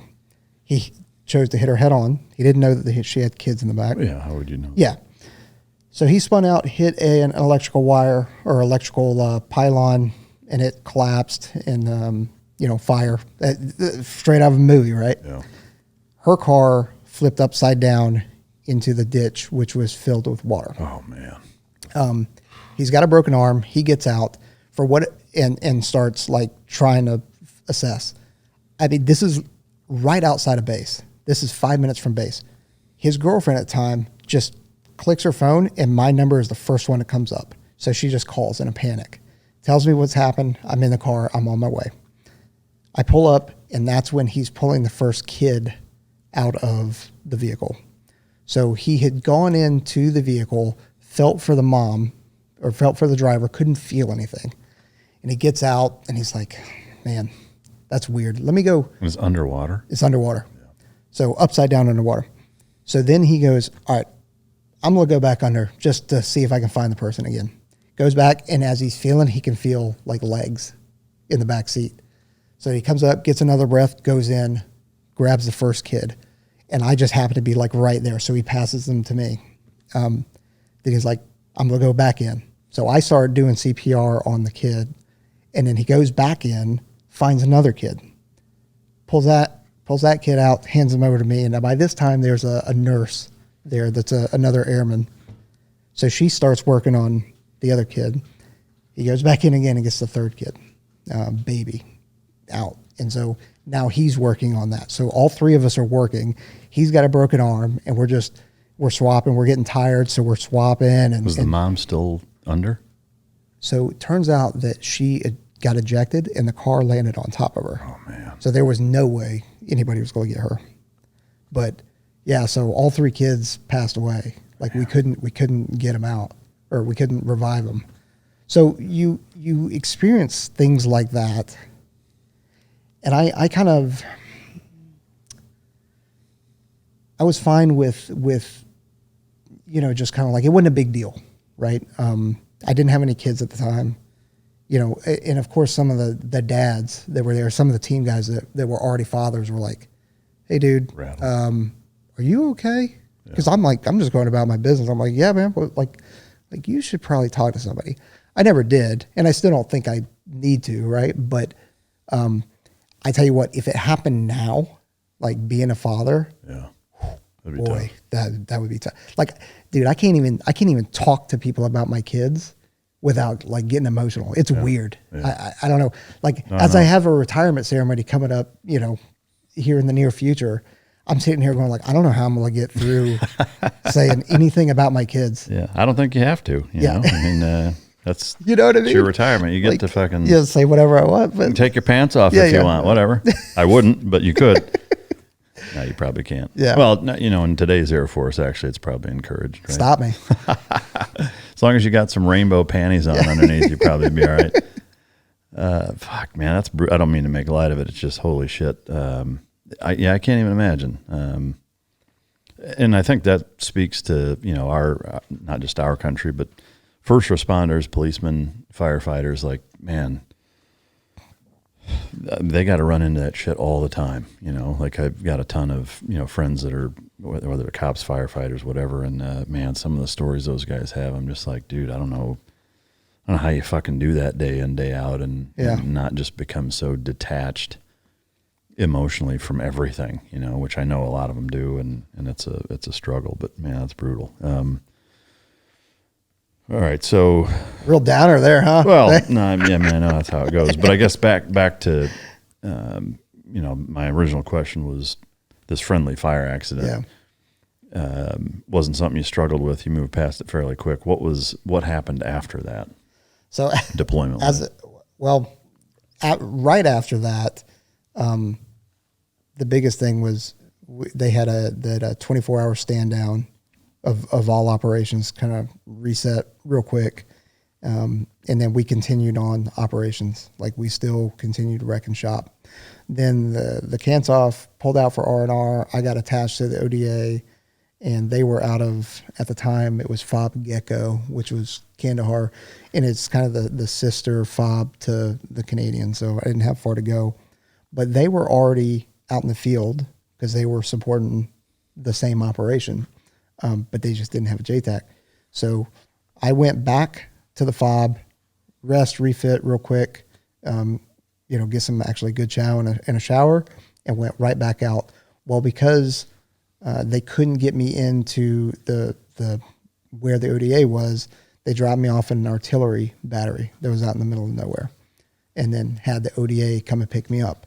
Well, just because I'm a comm nerd and I've got decent radios, I'm waiting for them to pick me up. But as they're coming to pick me up, the guys, not the whole ODA, came to pick me up, just half of them, and they took the vehicles. Their other half got pinned down. So these guys come up and they're like, "Hey, what's up, man? Nice to meet you." I'm like, "Hey, you need to get your shit. We got to go. Your guys are pinned down right now." Yeah. And they were like, "What are you talking about?" And so I read them in on everything. So we finally got to where they were at. We navigated through the grape huts and the fields and everything, and went and got them out. Wow. With the help of another ODA and another JTAC, and some Super Hornets. Yeah. So with that entire deployment, I mean, the gist was the name of the area again? Panjway. Do you recall looking back at it or on it through that 6 months? I mean, there were a lot of different units, a lot of different moving parts. You're kind of bounced around. I mean, was there a contingent of the Taliban or Al-Qaeda that was kind of dug in that you guys were going after and being successful, or was it more disjointed or compartmentalized, maybe is a better word, as far as the operations in different parts of the valley and region? Well, I don't ever remember the Taliban being very organized as it is. So you had your different factions, you had your different tribal leaders that would either allow certain things to go on. Like you knew when in a certain area with a tribal leader did not allow shit to go on in their area because they ran a tight ship. Yeah. Others kind of could kind of do whatever they wanted. So we weren't hitting a united front. We were just kind of hitting pockets and stuff like that. But since that was a historic area and they were dug in, like it was a lot of fighting. Yeah. Are there any specific days, or we'll call them outings, I guess, because it was usually for a period of time?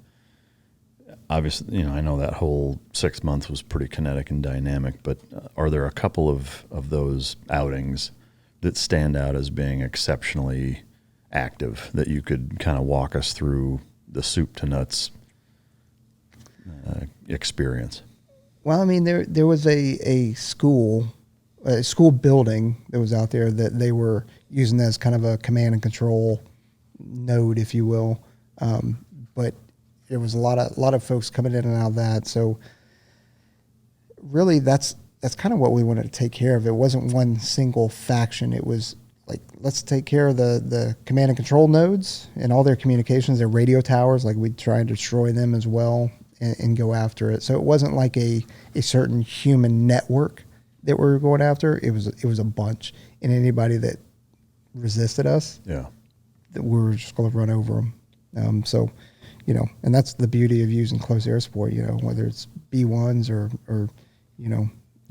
any of the unmanned vehicles. Yeah. Like, so in that instance, could you walk us through kind of from before you even go out, whether it's a concept of operations or whatever you guys are calling it, the plan, we'll just call it the plan for the layman.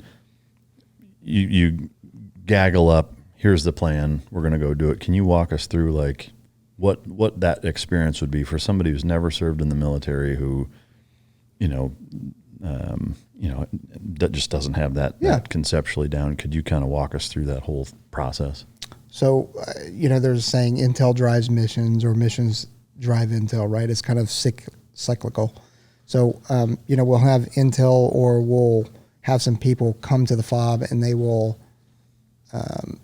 tip us off on some stuff like, hey, there's some people doing some bad stuff, or there's some people bringing in weapons and stuff like that over this mountain pass. So you'll use that intel, and then you start gathering things on networks online, and then you got to establish a pattern of life. So if we're going to go after one or a couple people, we've got to establish a pattern of life. So we're using, surveillance, ISR to help gather that. We'll also use some of our contacts on the ground that we're paying, or they want to stay on the good side of the Americans. Yeah.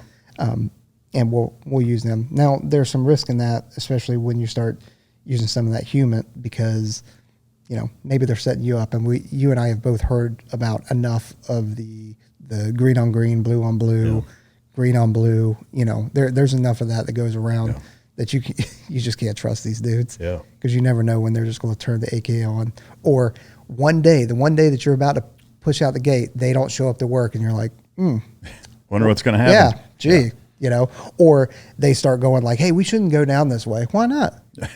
Yeah. Like, no. We shouldn't drive down that way. Well, why? You're here with us. Yeah. We're going to be just fine.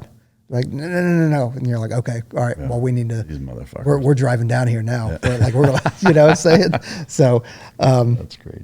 But yeah, it's just things like that. So it wasn't like doing, kind of your tiered units where they're going after one thing. It's more of a, it was anything from doing key leader engagements that turn kinetic to just doing a presence patrol. Yeah. And then it turned kinetic. Or you're just going to go out and, you know what? I know we're going to go show some presence in this area, and we know that they're going to hit us. Now, that changes from deployment to deployment, right? So if you start talking about like, we're going out and we are going after certain objectives, if some dude's taking a pop shot at you, or you got a couple of people that are taking pop shots at you, well, I don't care about them. Yeah. I'm not going to stop this whole train of vehicles, Strikers, Panders, whatever we're driving, to now focus on that one dude. Yeah. That guy or those folks or that compound is the objective. That's where we're going. Yeah. I'm not worried about that other stuff. Excuse me. It makes good sense. Did you guys lose any of the units that you were with? Did they get pinned down or hammered hard enough to where there are instances where you lost guys, or you were calling in quite literally life-saving close air support? There was one that we were pinned down 3 different directions. What group were you with at that point? That was within the ODA. That was that same year in Afghanistan. And I had a B-1 overhead, and it dropped 4 GBU-31s, which are 2,000-pound GPS guided bombs. 3 of which detonated high ord. 1 was a dud. Oh, shit. So, yeah. So we were essentially, in 3 directions surrounded. But, man, when you drop from a B-1, and at that time they didn't have sniper pods or any kind of targeting pod. So they were using just radar and grid coordinates. So, dropping 2,000-pounders, and then you can hear them falling through the air, that whistle. And you're just kind of like, oh, boy, here we go. Not that it's going to make a difference because they're 2,000 pounds. And then when you hear like 1, 2, 3, and you're like, oh, dude, where's that 4th one? You're just waiting, and then you realize like, okay, it dud. How often does a dud happen? It doesn't happen that often, but during that time, like that year, there was a certain, serial lot or whatever lot number that was going bad. And what was happening was they would either go stupid, as in one of the tail fins would get locked and stuck. So it would usually fall short and left of where you were intending to, or it would just dud. But there was this whatever lot number that they were producing for that time, because a lot of us got some GBU-31s that were duds. Yeah. In that same operation, do you have any idea what the opposing numbers were? So I'm going to stay away from I've got this many confirmed kills. Yeah. But tallying up the numbers, it looked like just I had gotten, or my team had gotten around 350 to 400. Holy shit. The other guys that were south had gotten around the same amount. And is that, I assume, a combination of small arms fire from the unit and CAS, or was it mostly CAS? Mostly CAS, but yeah, there were definitely firefights and stuff like that. And where are you during the firefight? Like, are you in the rear with the gear kind of No, I'm in it. You're right in it? Yeah, I'm in it. Were there times where you're fucking gunning? Yeah, yeah. We'll ride the Mark 19, the 50 cal, whatever it is. Like, so if we're looking at the vehicles, take the, like a Humvee, right? The armored. We would usually have in the bed, there'd be a 240 or 249 on a swivel, and we would have a chair. Yeah. That way I could have all my antennas up. I had easy access to ammo cans. I could help resupply the 50 cal. Yeah. So all that kind of stuff. Were there ever times where whatever the unit commander kind of had to throttle you back? I imagine, like, just in the little bit of time that I've spent with you, like I have a pretty good idea of the kind of guy you are in that environment. I mean, we're all kind of that way, but I can only imagine, like, yes, CAS is super important, but when you have an opportunity to get on a fucking Mark 19, a 50 cal, or even your own rifle or whatever, were there times where you kind of got your dick slapped for jumping in where it's like, hey, I need you on the fucking radio, get off the line? Like, did you ever have instances like that? No, because I knew that the priority is calling in air. Like there's a lot of damage that we could do on a 50 cal or a Mark 19 or something like that, or Mark 47, but not like a plane. Not when you got an A-10 overhead. Yeah. You know, so it's like, okay, I know what I got to do. Now, there were times where, because I just happened to be on the ground versus in the truck, that there'd be just the mod deuce would just like, and I'm right at the tip, and it's so loud that I can't hear what I'm trying to say. I can't think. The aircraft, every time I key up, I definitely can't. Yeah. And I'd have to like yell to the dude, like, stop firing real quick. Like, just stop firing real quick. Yeah. Let me get this out. And then you can start going. So they'd stop, kind of wait for it. Like, all right, cool. Yeah, go. Yeah. That's awesome. Were any of those airstrikes, did you have ones during that trip that you called in that were so close that, like, you can see the impact and see the damage that it's doing? Mm-hmm. Yeah. Can you talk about that?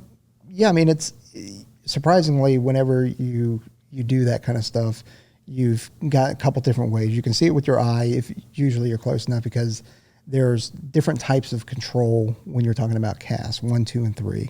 And there's certain limitations. They've changed throughout the years what those requirements are. But say I'm using type 1 CAS, it means I need to visibly be able to see the target, and I need to visibly be able to see the aircraft. So, and it's also the more kind of overly restrictive for a reason, right? Because usually if I'm going to do that type of control, that means I've got to be very hands-on and make sure that the aircraft has a certain run-in heading so that we don't have any fratricide or anything like that. Yeah. But yeah, usually close enough to where you can see it happening. You can see, if it's a big enough bomb, or if, depending on the aircraft, you can see the bomb release. You typically can't see it, like an A-10 versus a B-1. That B-1 is releasing from so far away that you're not going to see it. You're just going to hear it once it gets closer. Yeah. What's the closest that you have ever dropped or had munitions dropped to your position? I don't know, probably 250 meters, something like that. And was it at night, during the day, or? That was at night. At night. Yeah. Have you been close enough to where you see impact and you actually see gruesome shit from it? Well, mainly when we do SSE, but yeah, you see body parts, and stuff like that. Even when the shit's going on, yeah. Sometimes I'm surprised at the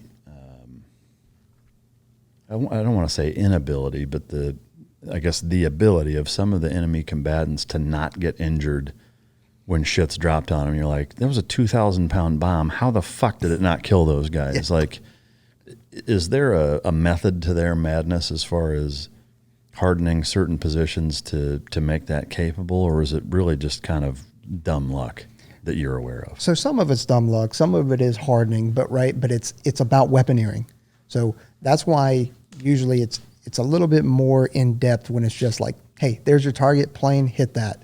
There's a conversation going on, and hey, what is the ground force commander's intent, right? What does he want to have make it? Does he want, if it's a building, does he want the building dropped? Does he just want the people inside of it to be incapacitated? Because we need to do an SSE on it, so I need the computers and stuff like that to remain. So it depends on what the intent is.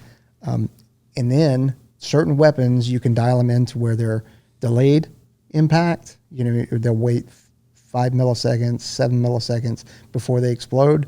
They can be impact, or they can be airburst, you know, because there is a cone after it hits. There is a cone. That's why you'll see it with certain bombs, like, or even a grenade. You know, if you hit the ground, it's kind of got that explosion pattern that goes up. But if you're real low, then you're good. Yeah. Or you know, with a non-flat surface, there's a little bit of a trench or a dip, you can usually survive. So, yeah, that makes sense. You know, and if we're hitting a vehicle or something like that, like, we don't want to hit a vehicle, a beam, you know, because there's more of a risk of missing it or something going wrong. So you just change the aspect of where the missile is going to come in from against the vehicle or against the building or the window or whatever that is. Yeah. So you just weaponeer it to what you need and what the intent is. Sometimes you got to get creative because maybe the aircraft, this is their second troops in contact that they're responding to. So maybe they're just light on whatever the munition is. So how much of that conversation is taking place between you and the pilot? Is that what's taking place? Yep. So it's kind of your guys' job to play call it or almost audible it on the fly of like, hey, this is what's happening. And so your knowledge base on munitions and capabilities, effectiveness, all that stuff has to be pretty fucking shit hot. Yep, that and the ROEs as well. Because, you know, you could have a ground force commander that maybe they're a little bit hesitant because they don't want to get 15-6 or something like that. And so it is my job to know the ROEs better than he does. Wow. And same with the pilot, because I've got to, and I've also got to know you as a GFC well enough to know what your intent is, what you're kind of thinking, so that, because you and I, even though ideally you and I are right next to each other, that's not realistic. Yeah. There are going to be times that we get separated. Right. And so rather than me trying to get you up on a radio, I've got to know, and that's part of that setting expectations as soon as I get to that team is like, okay, what are we at? Now we have a trust level, we get to know each other. Now I know kind of what you're thinking. And so we'll get to a point where I will advise you, hey, sir, I really recommend we do this, and here's why. Most of the time, that only takes one time before they're like, dude, you don't need to do that. You got it. Yeah. Like, you know what you're doing. You know the intent. Go for it. Yeah. Are there times or every time where you're kind of cherry picking the assets? Like, do you have a kind of a rolling inventory of planes that are available, what their armaments are? Is that something like you're keeping on like a wheel book or like how are you keeping track of that? And are you sitting there like in the midst of a fucking tick saying, okay, I've got this plane and it has this, I've got this Apache and it has that, and this is going on, so I'm going to ask these guys, like, are you doing that? So if it's a large enough operation, then or not even a large enough. If we're going out and I have the time and ability to request assets, I will request assets. Now, typically I'm requesting effects, like what effects I want, not I want 2 A-10s, 2 Apaches or anything like that. Yeah. It's like, hey, I need something that has a large gun capability because I intend to do a bunch of strafing or I anticipate a lot of strafing. That's when they go, okay, well, who else? Yeah. A-10, Apache, you know, some Vipers, some F-16s, you know, that kind of stuff. Yeah. If I know that I'm going to need a lot of bombs, then I adjust it. At the same time, it also depends on what's in country and what's in my area of the country. If I know that I typically have whatever asset, then I'll use that. And what we have is called an SCL, a standard combat load. So I know what they're flying with. Now, if I need something specific for a specific target, then I can make a request and they can load that. If they have that in country, they can load that on there for that mission. Yeah. But typically, you know what they're showing up with. Now, where that changes is if you have, you know, an F-16 that's been flying for 8 hours. They've already responded to 2 other ticks. They're showing up, hey, all I've got left is, you know, a water gun. Whatever. Yeah, right. I can piss out the window for you. I got some piddle packs I can just drop. But yeah, so that's where you just got to start getting creative. And maybe that's where some shows of force come in and Just that kind buzz of stuff. the tower right. kind of shit, yeah. You know, if they show up, because it's better to have a Winchester or an empty F-16 or F-18 or whatever it is Yeah. than it is to have nothing. Because at least I got a comm relay. I got somebody who's got a sensor that can talk to me like, hey, you got guys coming in from the north. Yeah. So And the show of force thing. And the show of They force. don't know that they're Winchester, right? They don't know. Yeah. I assume that there are times where if it's unexpected or you only have one asset, it doesn't matter what they have. If they have something, get it on target, right? For the most part, yeah. In the instances where it is a very complex thing, you request assets, you get them, and you have, is there the most assets you've ever had on an operation? Man, yeah, that was the most assets I've had is probably 09 in Mosul, where we would go out and I would just have a stack of aircraft, and I'm talking everything from AC-130, A-10, Super Hornets, Vipers. And there's some swap out in there. We'd have some little birds sometimes. And it's just going up and up and up to include the half assets that we were flying in on. Half assets. I'm just fucking with you. I know. I'm trying to be as unprofessional as possible. That's cool. Yeah. I need that. Yeah. How do you keep track of all that? Like, is it handwritten? Yeah. Just like on a notepad. So Yeah. you're like, oh, I've got this asset. These are the munitions it has. And you're just like, fuck. And then what, like a radio frequency next to it? Or because they're not all on the same, or are they? Most of them, I put them all on the same. Okay. Like everybody's kind of got a different technique, but I put them all on the same. So I'll usually keep my ISR assets on one with the Assault Force Commander or Assault Force Sergeant Major. That way we have, they can, if they need to, usually I will, but they can, if they want to check something out, especially because it's ISR, they can take that pod and say, hey, go check this out for me. Whereas all my strike assets are all on one freak, and usually ISR has enough radios that they can also monitor that. And you got to think when you're going to go hit a big objective, you usually get a lot of squirters coming out, right? Yeah. So you got to start sectoring squirters and start telling, all right, Hog, Viper, you've got sector north for any kind of squirters, and then as soon as squirters start hitting or exiting the building, you'll see IR pointers coming down from the sky. Yeah. Some are pulsing, some are steady, and there's just all these eyes and all these lasers coming down. You're like, all right, cool, and then you'll start going after it. Wow. So for you, how many radios are you typically carrying? 2. And will it be like you have ISR on one radio and strike on the other? Yeah, and then I'll also have like the kind of assault freak. How are you? Are you having a switch? Mm-hmm. So like, there's times where you're not on. Like if you're talking to ISR, then you can't be talking to. Right. So my strike, especially if I'm talking a lot, which usually whenever we're doing an offset to a target, like as soon as I hit the ground, I'm kind of nonstop talking on my strike freak. That one never leaves, but I can set up my other radio to where I can set a priority to where I can, as soon as I key up, it's always going to go to that, or it can do a scan of a couple different frequencies. Like I usually do 2 or 3 different frequencies so that I have an idea what's going on. And if the radio detects that something's being said on it, it'll jump to that frequency. But then if I have to key up, I have a certain amount of time to hit the button to be able to talk on that frequency to respond to somebody. So, it only takes a week from being over there before you're switched on, like you are locked in. Because it sounds confusing as fuck to It me. is. It is. And now, granted, I'm not a JTAC. I haven't been through any of the comm schools. It's going to sound like a dumb question, but there's no doubt some of the listeners are probably thinking it if I'm thinking it.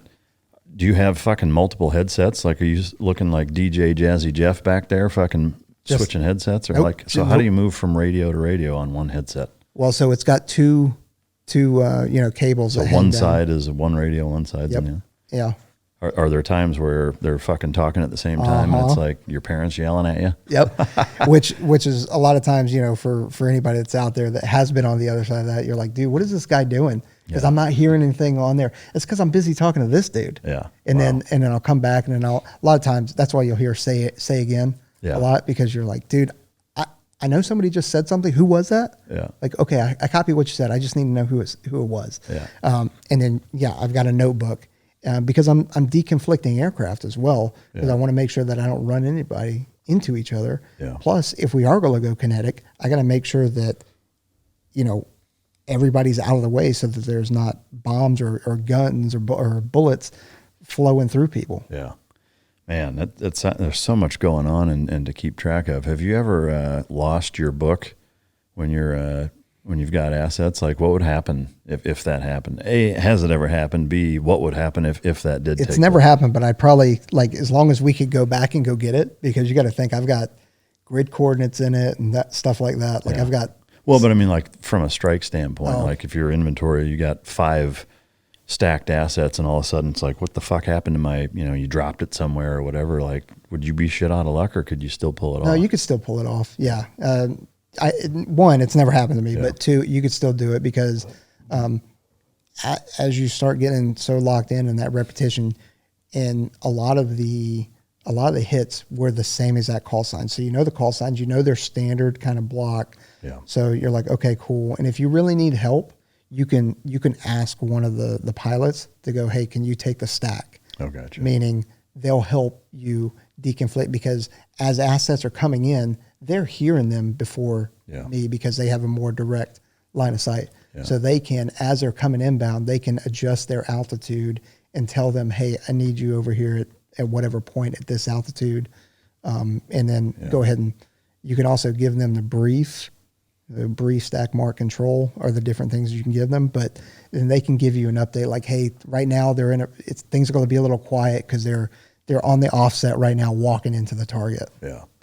On these big coordinated missions where there's multiple air assets, in the pre-brief stage where you guys are coordinating prior to going out, do you ever meet those guys like face to face or are they coming from different bases? Sometimes, the B1s used to fly in from Al-Udeid, so you'd never meet them other than on a VTC, telecon or something like that. When the A-10s were out of Kandahar and we were operating out of Kandahar, you can go do that. Like you knew who you were talking to, and that's got to be kind of cool and almost like rewarding in a way, maybe. It is. Yeah. It is, and it also means that there's more effort too. Yeah, because they face to face. They know who you are. You've been at the chow hall together. Yeah, and now they know that call sign, and they can hear your voice. Yeah, and they want to work even harder for you. Wow. Ever get salty with any of them? Like where they fuck up or you fuck up? Oh yeah. Oh yeah. What's like fist? Like no, nothing like that. But like somebody that's being a pain in the ass on the radio or something like that and not really working with you, you're like, all right, you need to clear the airspace. Well, I'm tasked to you for the next couple of hours.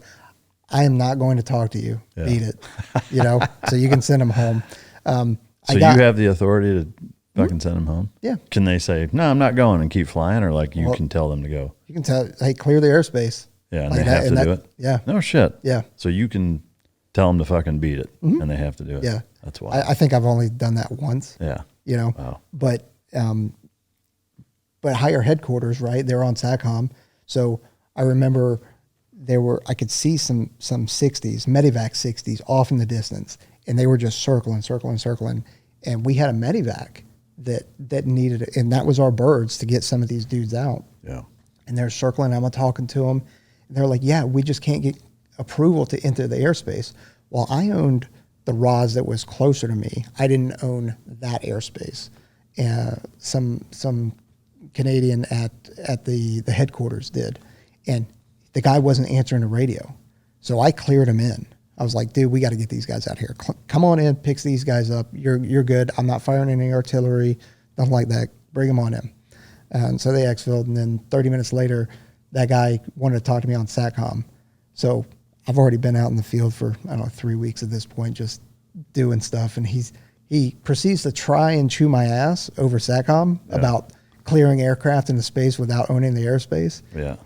And I total Will Ferrell blacked out on what I said to him, but I fucking started yelling down the mic about like, I got these goddamn fucking Medivacs that are trying to get in to get our people out, and you're sitting here fucking off at the chow hall. Like I just went off. It was just like, Roger. Yeah. Like, fuck you then. Yeah. It's like, okay, cool. was like, priority was getting my fucking dudes out. Yeah. Not dealing with this guy. Yeah. Wow. Do you have a favorite? Well, let me take a step back. I can only imagine your answer is going to be, well, it depends.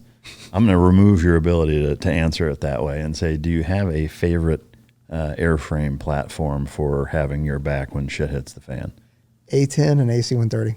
Hands down. Hands down. Yeah. Like the others are fantastic. Apache, amazing. Little Bird's amazing. Vipers, like considering those dudes are traveling so fast. Yeah. And they're great, right? Yeah.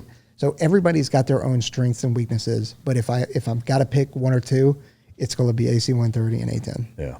Just because they have saved my ass so many times. Yeah. Is there one that stands out where either of them have saved your ass the best or the most that you could share? Specifically A-10, and I got to meet the pilot afterwards too. So this was the point where we were operating in different places, so I didn't know. We were 06, we're going in on the Strikers. The ramp opens and it's game on. Like there's just fire going both ways. And so I run out and I see a piece of terrain and I'm just running towards the terrain. And I hop on there and I left my sniper dudes just because I was like, I got to see. Yeah. And not that they were slow. But yeah, so A-10 rolling in, just dropping Winchester and both of them. So it was a flight of A-10s and then subsequently, right? So, because that shit was bad. Yeah. And then in 2014, 15, I'm at a Christmas party with other A-10 dudes and some other JTACs, right? And new guy just showed up at the unit. This is at the weapons school. Showed up at the unit, and we're getting food together. He's like, oh, where you been? That kind of stuff. And you just kind of meet, smell each other out or whatever. And he's like, yeah, I was in Afghanistan this year, the 06. I was a brand new flight wingman there. It was my first deployment in 06. I was like, okay, yeah, I was there in 06. And we start like, and then we realized that he was not the flight lead, but he was the wingman, and he was the wingman on that engagement. Wow. He's like, I remember following you guys on the however many Strikers it was coming in, and you were expecting some heavy fire and that kind of stuff. Man. And he's like, yeah, it was the football-shaped mountain and the river and all that kind of stuff. I'm like, holy shit, dude. Yeah. Yeah, that's wild. What are the odds, huh? It was crazy, too, because then I, introduced him to my wife, and I'm like, because my wife was pregnant with our daughter during that deployment. Wow. And having gotten blown up several times during that deployment, it was like, holy shit. Yeah. Donna, this is the guy, so it was really cool. Yeah, that's super cool. Man, what, do you know anything about him, like where he's from or anything like that? Or I don't know where he's living now, but he goes by the name Shady Shimchuk. Yeah. This is his name. Yeah. Yeah, that's good stuff. All right, so that 06 deployment was pretty kinetic, but you mentioned 09 in Iraq now, Mosul. Pretty active also?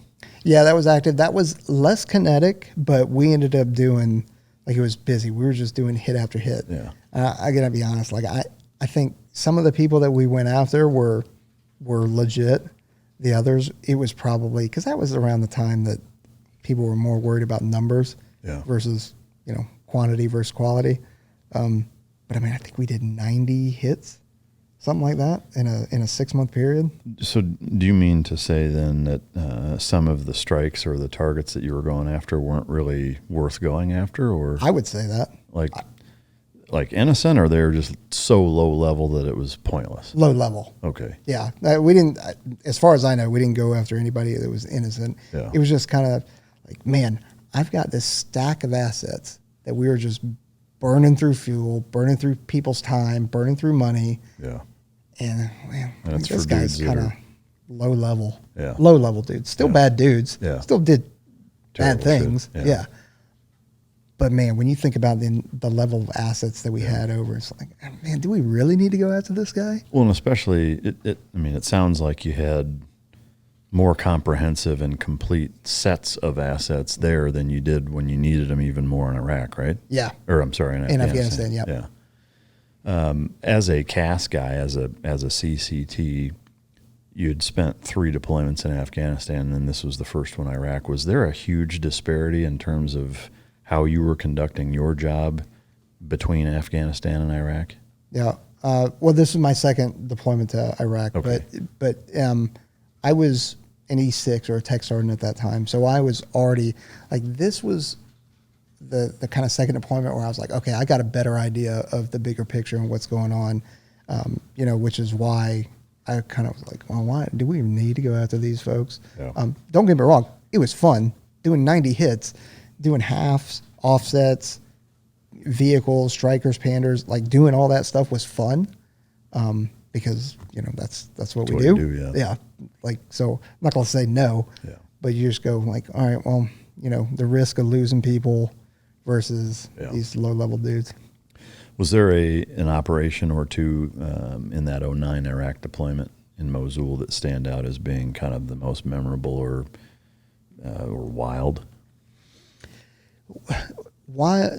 Maybe not wild, but one that could have gone really, really bad was because as the JTAC on the ground. So I'm talking to our infill assets, ISR, strike, and then our exfil assets. And I remember one time there was just nowhere for these guys to land because we had halved in, offset, and then we were going to exfil from somewhere in the city, and there was a soccer field. That was the only flat thing that we could do. And I told him, I was like, hey, I really think, and I can't remember what the direction is, just assume that the soccer field goes north to south. And I said, hey, I recommend you guys coming in east to west or west to east to avoid the soccer goals. Because, one of those tail rotor hits that's kind of bad. Yeah. For whatever reason, they were like, absolutely not. We're going to come in. We can make it fit. So they put in 260s on this soccer field, north to south, and they missed the goal. The tail rotor missed the goal post by about 3 feet. Wow. Like, and you could see it on the footage after the dust cleared, and you're like, dude, you guys had no reason to do that. Yeah. No reason. I mean, it was just, but I got my ass chewed when I came back. Yeah. And they were like, what the fuck are you thinking?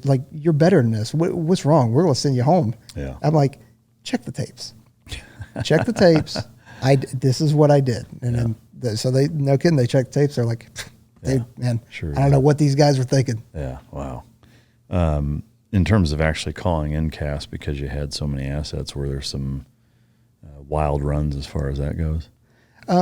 No, because of so many assets, it was well structured, and it wasn't that kinetic of a deployment. Yeah. That was more small arms kinetic than it was CAS, because you're in the city. Yeah. So you've got to be more deliberate if you're going to start dropping bombs on there. Did you do a lot more shooting yourself in those environments? Mm-hmm. Yep. Any cool stories to share? No, I don't have any cool. I don't have any cool M4. Yeah. No knife kills. You used a pistol? No knife kills. Fucking bare hands, goddamn. What's these bad boys, brother? Yeah. What unit were you working with in Mosul? Can you say? 110th, the Charlie Company. Oh, okay. I asked you a bit ago, what the best unit you ever worked with, and you said Kansoff.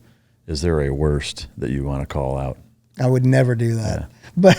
It rhymes with what? I mean, everybody has. That's the beauty of special operations, is everybody's at a baseline. Yeah, we all have bad apples, right? Just like every ODA, every SEAL team, everybody out there has definitely worked with a bad combat controller, a bad PJ. Just like I've worked with bad SEALs, I've worked with bad ODA, but as a whole, as an organization, we do a very good job of assessing and selecting people and training people. And that's why it bothers me when there's this perception that we are all kind of cowboys, we're all juiced up, that kind of stuff, because maybe somebody's running, one or two dudes gets caught running cocaine from Colombia, or you get some SEALs that get busted for steroids. Like, who gives a shit? Yeah. Like, really, who gives a shit if some dudes are on juice? Don't you want? Performance enhancing drugs, I think, is absurd. That it's crazy. Not only should it be legal, I think they should administer it. Yes. I mean, it's just stupid that they don't. Yes. So, but that's what the part that bugs me is, like, what I think the last one was 6 SEALs got popped for, like I remember being in Mogadishu and flying in, and there was the drug team on the bird with me, and I'm like, what the hell are you guys doing out here? And we're coming out here, and they pissed at us, at every single person. Yeah. And you're like, dude, why? Yeah. Why are we doing that? One, but it's unfortunate because then you start to go, well, SOCOM's got a problem. Yeah. SOCOM, these guys are just, out cowboying around. They've got the no discipline. We are a very, very small organization. Within the 80-ish thousand people that are within SOCOM, you're talking about a couple thousand that are actually the people on the business end that are doing stuff. Everybody else is doing great work, right?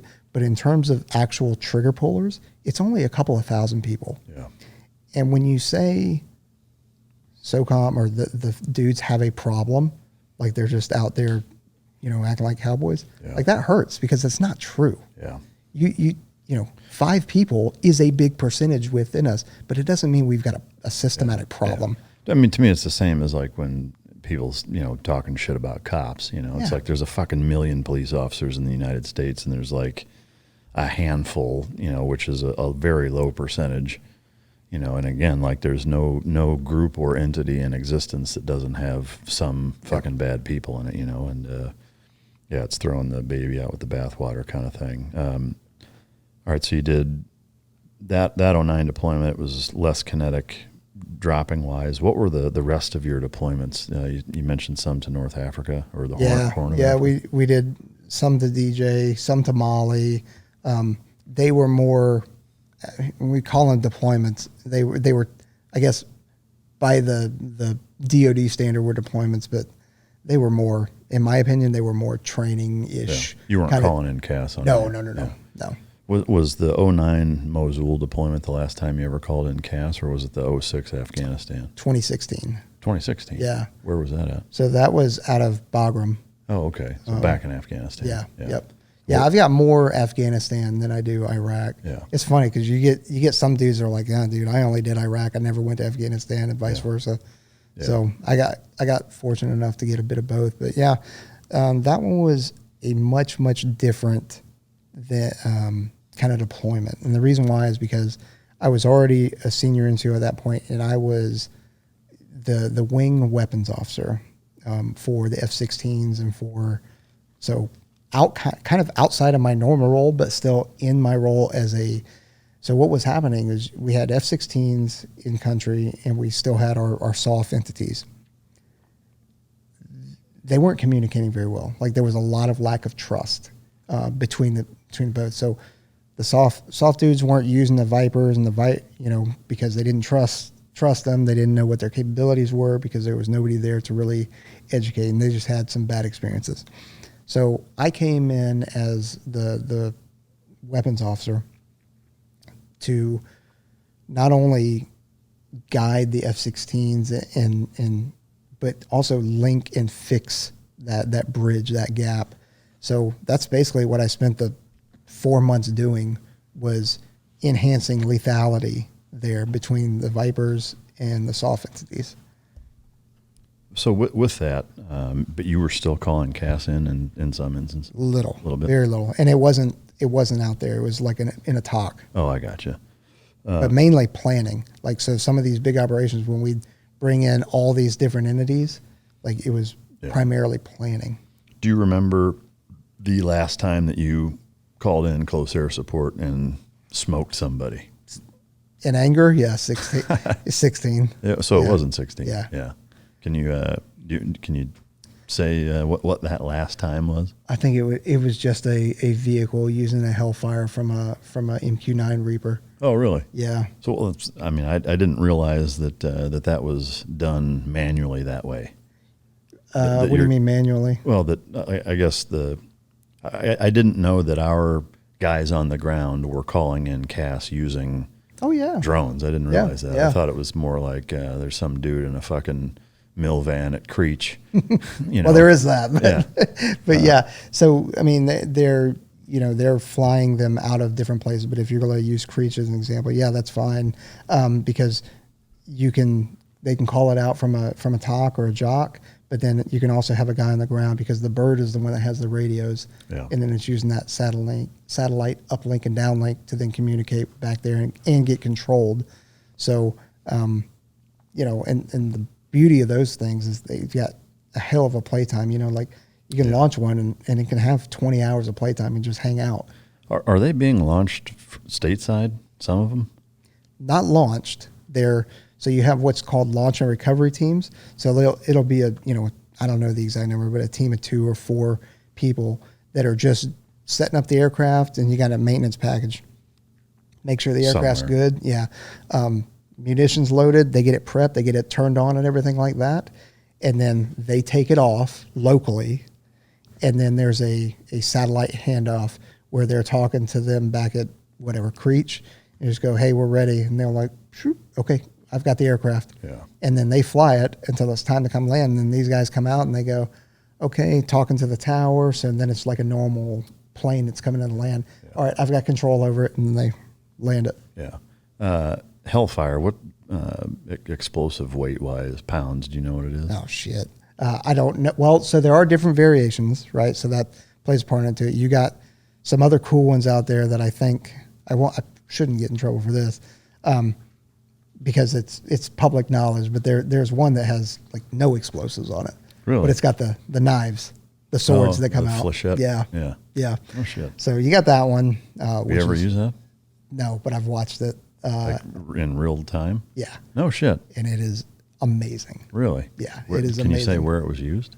Yeah, I mean, we were using it in Iraq. It's been used in other countries. Yeah. I mean, so obviously it depends on the concentration of people, but is there kind of a ballpark?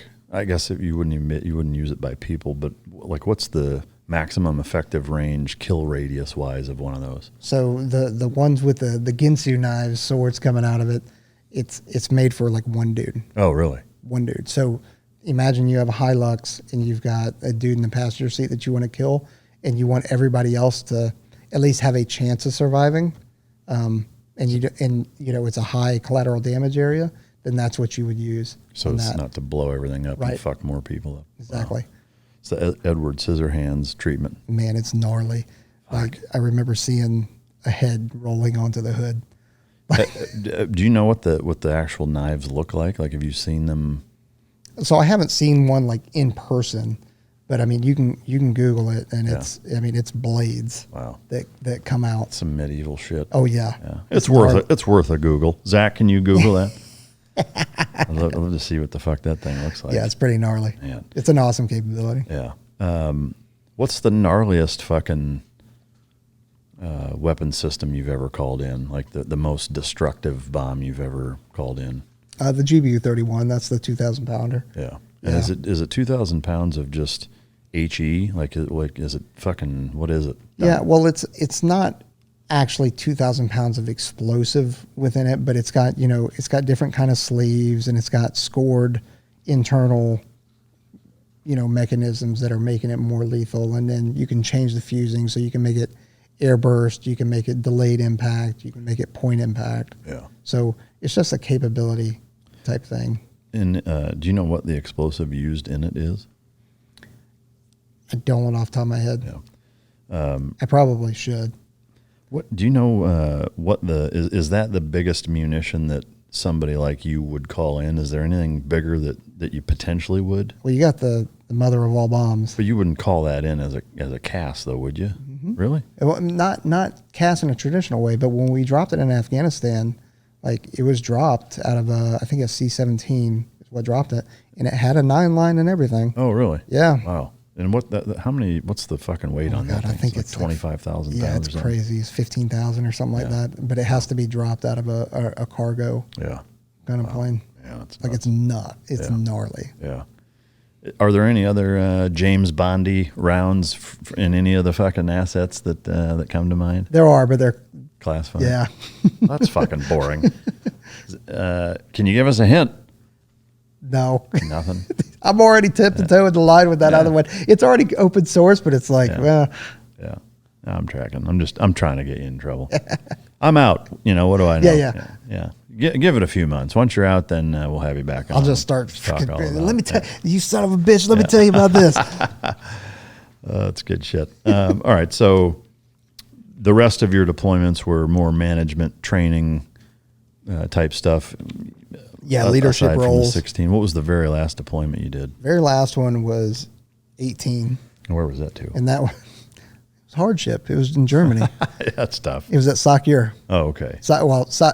Technically at SOC Africa, yeah. but SOC Af, Sakir, Af Africa, they're all right there. Did your wife go with you to that on that? No. Nope. Man, that's wild. So as you progressed through your career and kind of made rank and got higher and higher, were you ever in a position to either change or impact training, the pipeline, like at the ground level to a certain extent? And did you? So I was never a kind of line instructor. Like, you were a line instructor at Buds. I was never that. I was the only instructor duty I've done has been at the weapons school. Oh, okay. So if we're going to talk about impact to the kind of the greater CCT PJ Special Reconnaissance TACP, then that would be the podcast. That's about it. I got you. Just because I haven't been a baseline instructor. Yeah. Technology-wise, can you say what radios you used? Has that changed significantly in the? Oh yeah, it's changed for the better. Yeah. Right, but there's still limitations because now when I used to use 148s and 152s, they were really good, tried radios. But even when we first got them, people complained about them, like they had issues. And just like any complex radio or complex anything, it's going to have some growing pains. Then we got to the point now where people don't want to give up their 152s. And we've got these new radios that are essentially two radios in one. So we could talk about, like, I'd have 4 essentially channels going into my brain, which is mind blowing to me. Yeah. But those radios are really hot now. They're the 163s. Yeah. They're really hot. Can you say what brand, like who makes them? Those are Harris. Same with the 152. They're good radios. It's I assume that's an American brand, or I hope. Yeah. I've never heard of it though. Is that all they make? No, Harris makes a bunch of other stuff too. Yeah. They're partnered with L3 now. Oh, okay. Too. Yeah. But the radios now are not just radios. They're computers, and they're so computing power gets hot. Yeah. And some of these radios get super hot. Like temperature hot. Oh yeah, really hot. Where it was burning some of the dudes. Wow. Yeah. But there's other radios like the 161, which isn't necessarily a radio that we use to talk on the voice. But what I can do is I can hook up, my Android tablet with my ATAC, and now I can have my location get broadcast to the planes. I can see the plane's location without having to look up at them, which I still always try to look up at them, but I can see where they're at. Oh, wow. And I can pass a message into them. I can pass a 9-line to them. So before I'm able to verbally talk to them, because there's a wider range on this Link 16 network, I can pass them everything that they need to know so that their first time coming in could be bombs on target. Wow, that's impressive. Is there a biggest technological advancement from the time you first came in until as we sit here now? It's probably that ATAC. Yeah. Yeah. Because we've gotten to a point now where it was very deliberate on doing map and compass, protractor, that kind of stuff. And you could say that it's kind of equated to our weapons too. We used to carpet bomb, and now we've gotten more surgical with our weapons. I mean, we were just talking about the R9X with the blades. Yeah. It doesn't get much more accurate than that. Yeah.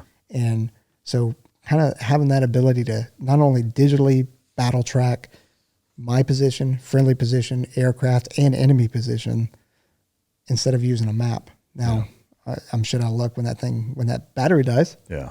Right? So I still have to train how to do it on my map. Yeah. But I'd say that's probably the largest. And that's probably been the biggest impact across everybody, because now every operator is rolling out there with ATAG, because now if we all have the radios, we can all see where everybody is. You got an Alpha team and a Bravo team that get separated.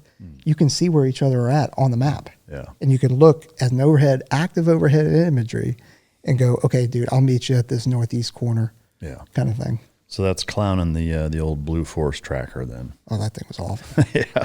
Awful. Yeah.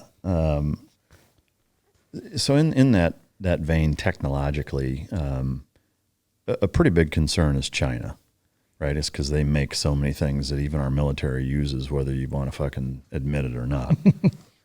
Or at a minimum, they have good enough intimate knowledge of what we're using to where, if we were to kick it off with them, as somebody who spent the last 2.5 decades on active duty, kind of balls deep in the realm of radio technology, et cetera, what concerns do you have, and do you have any, or could you offer any type of words of encouragement for those people that are worried about, a scenario like that? Like, do you think we'd be all right, or are they going to fucking eat our lunch as far as that stuff goes? It depends on when it's going to happen. They advertise that they're supposed to be ready by 2027. Ready to fuck us up? Like that's open? That's open knowledge. Really? Yeah, 2027. What is it about that they're going to have then that they don't have now? Well, see, that's the thing, is that a lot of that stuff they already have now, like because they've been able to produce it and manufacture it quicker than they expected, but they're still targeting 2027. Do you think that will happen? I hope not.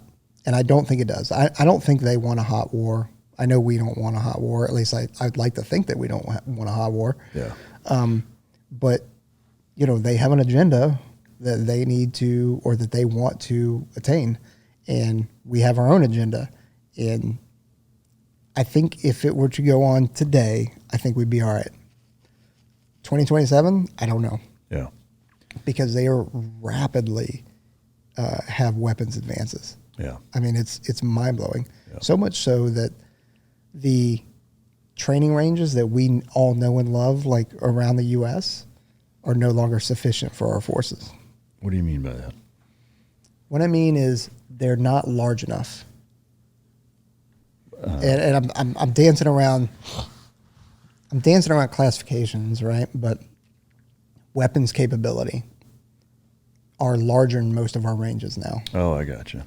Which is why we're moving into a more of a synthetic simulator, because for a couple of reasons. Seems One, like a mistake. To do simulator? Yeah. Yes and no. It's not the simulator like you and I are thinking of, but when I can't practice, like when a pilot, I'm speaking from a pilot perspective, when a pilot cannot practice their real TTPs and use weapons that they would use or defend against weapons that will be used against them, if they can't do it real world, the next best thing is in a simulator. So we have physics-based simulators that our pilots are able to use to now train to that.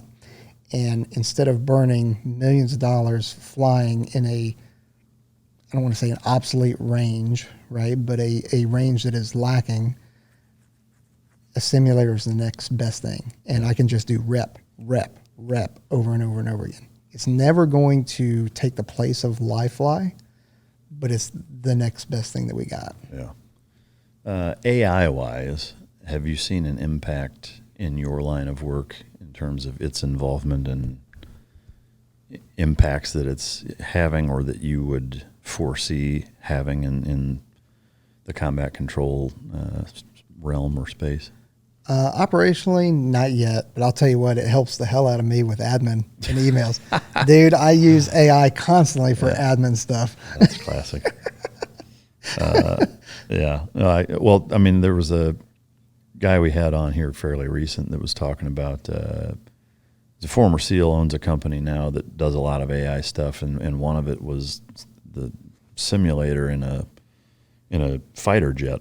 And the head Air Force, it was the commandant of the Air Force, got in a AI piloted F-16 to see its capabilities, basically. And so he gets in and okay, AI, you have it. He's not flying, he's just riding.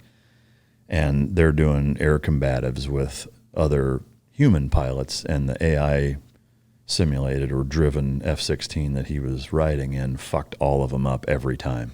I heard about this. So to me, it's like Terminator 2 is not that fucking far off. Like, No. you know, I mean, and I know everybody's like, it's impossible, and it's, you know, it's ones and zeros, it's all binary, like it can't happen. It's like, I don't know that I'd ever say that it can't happen, you know, like I just don't buy it. Like, now granted, I don't think the scene out of the opening scene in Terminator 2, like I don't think that that's realistic either, but this shit's pretty frightening, you know, the fact that that they can do that. I saw, and this is totally unrelated, but I think it speaks to the capability, a motorcycle that was piloted by an AI robot. I mean, it's a robot. It doesn't need to be a robot. Like, it's basically an AI piloted ECU, but everything was automated. And same kind of thing. It was like better than any human being, you know, and it's like, well, what's the point? Like, why would you watch 10 robots race each other on a fucking track? You wouldn't.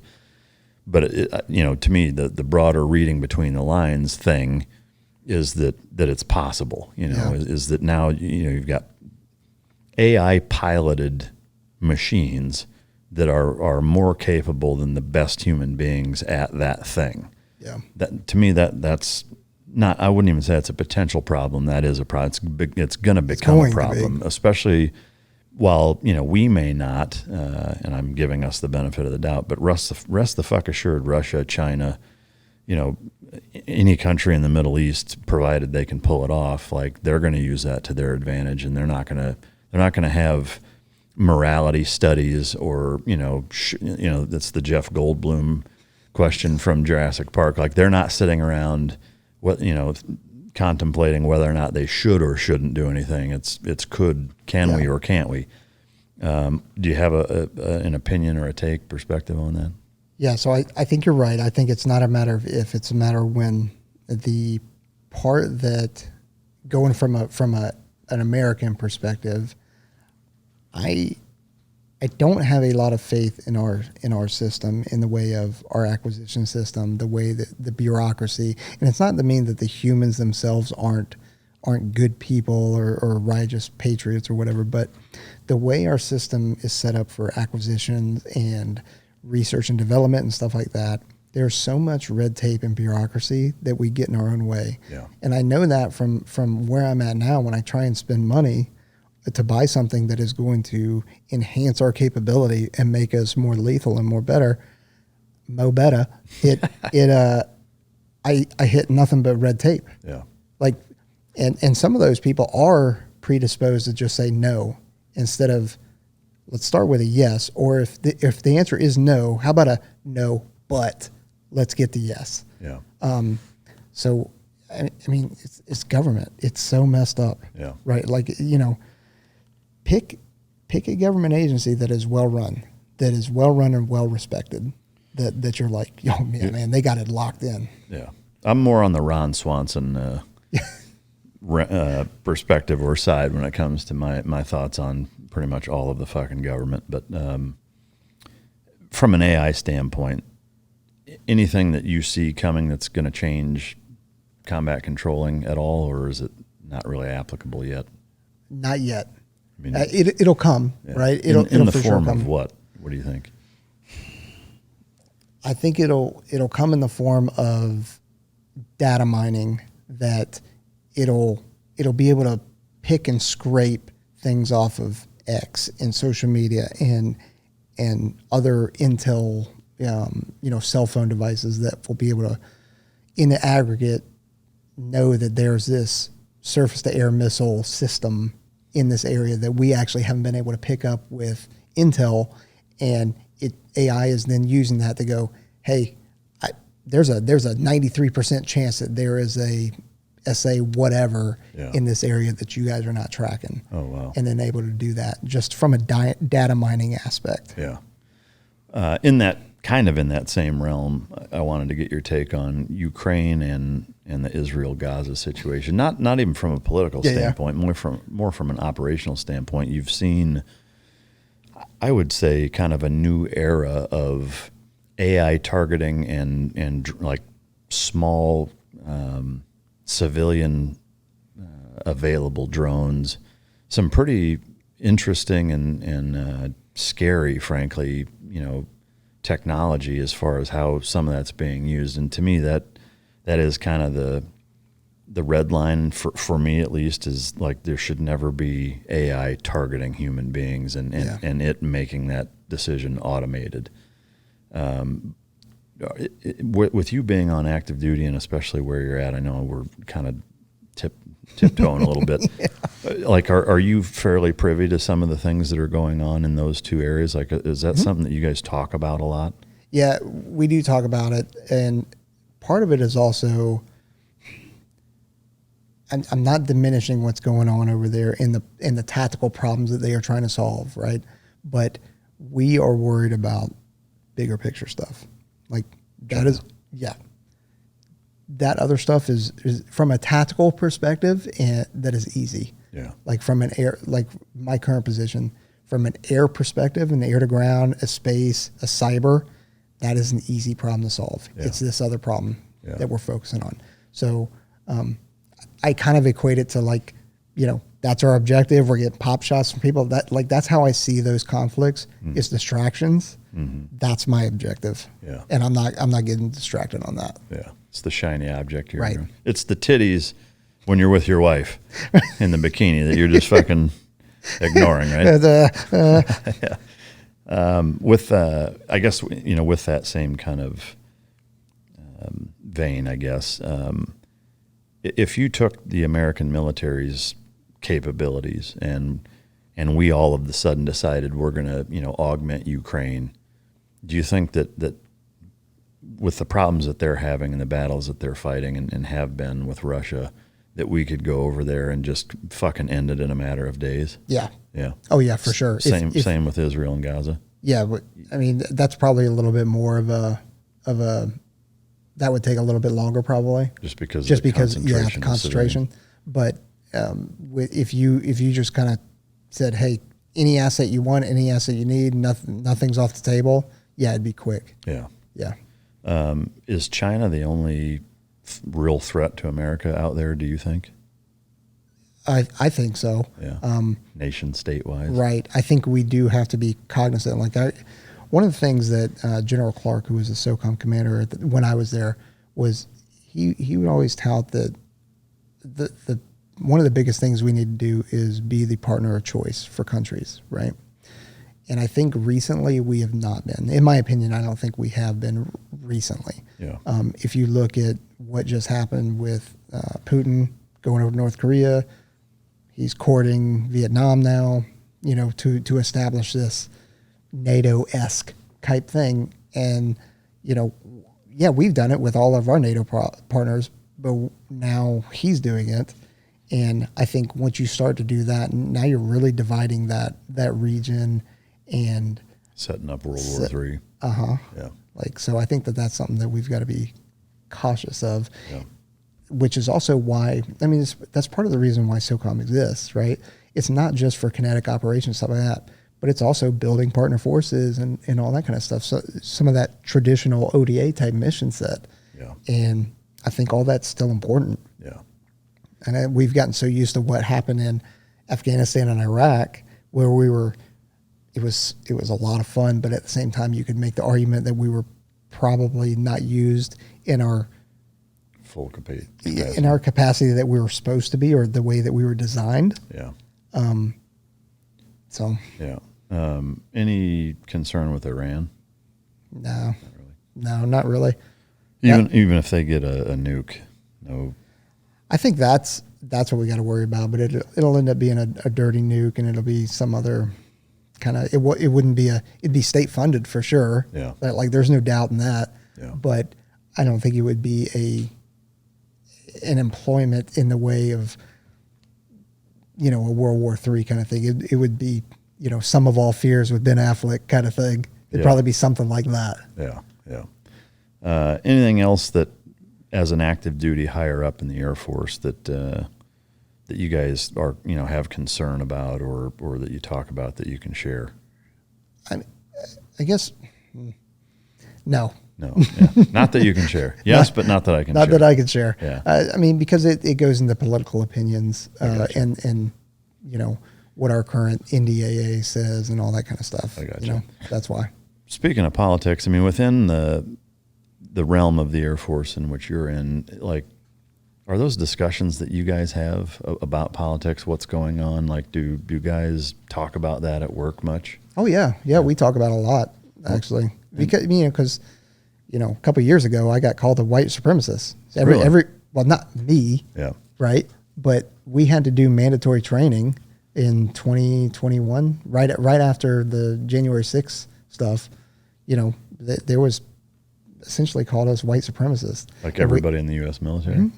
And we had to go through mandatory training for it. Who decides that? Was that would that have been a general Milley directive? Probably, Lloyd Austin, Milley, somebody like that.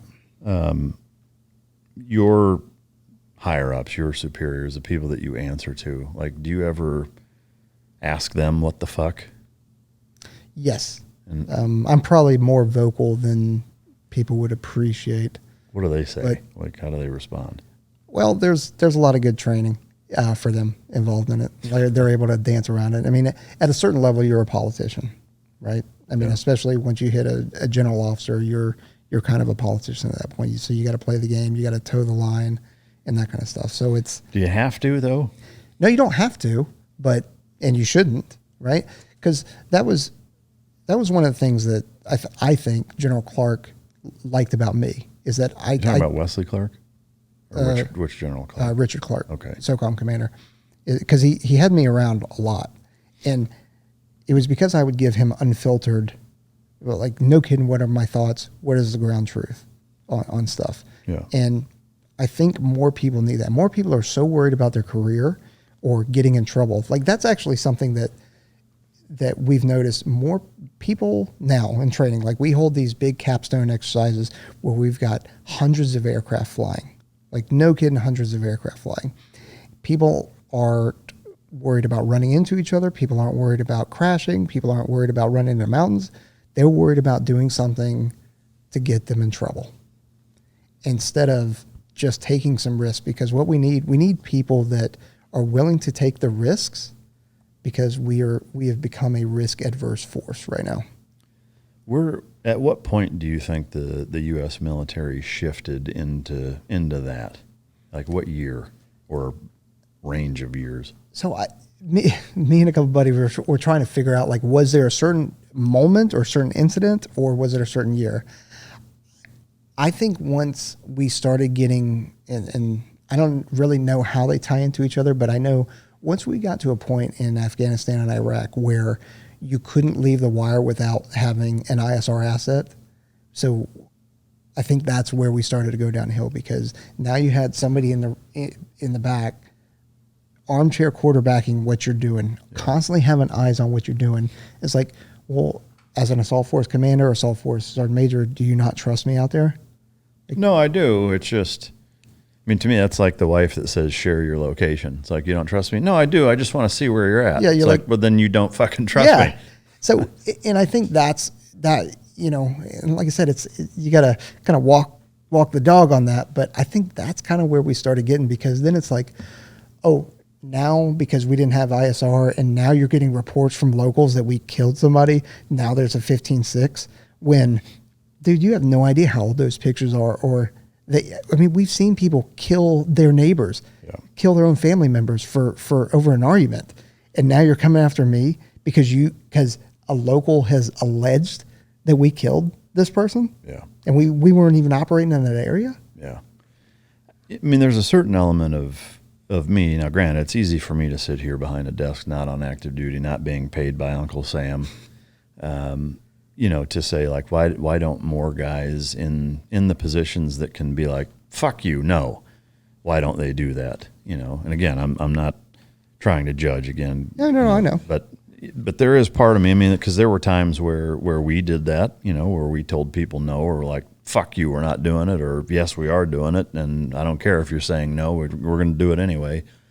And I feel like, I got out at the end of 2008. Things were very different back then. I mean, very different, and it just, even though, yes, I'm not in, like, I interview guys that, have been in recently, or even you, still being on active duty, and it just, like, it's so fucking disheartening for me and a lot of the guys that I still keep in touch with that I served with when we watch and see what is taking place U.S. military-wide. And it's like, like, why is this happening? And why are we meaning, the air quote sled dogs that actually do the work? Like, why are they allowing it to happen?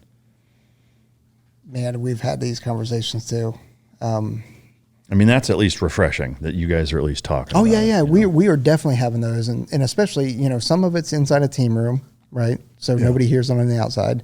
Some people that have got the cojones enough to say it to leadership do say it, and I've been, you've got a much larger podcast than we do, but like I've been very critical of Air Force and DoD leadership on our podcast. Yeah. I'm interested to see what I get off of yours, but like I should be vocal. You're paying me to be vocal. You are paying me to counter what you're saying in a way, right? And I'm doing it respectfully. It's kind of like when they took dive school away. It's like, okay, I'll give you the benefit of the doubt, but explain it to me. Yeah. Like I need to know. If you want me to carry that message for you, I need to understand it.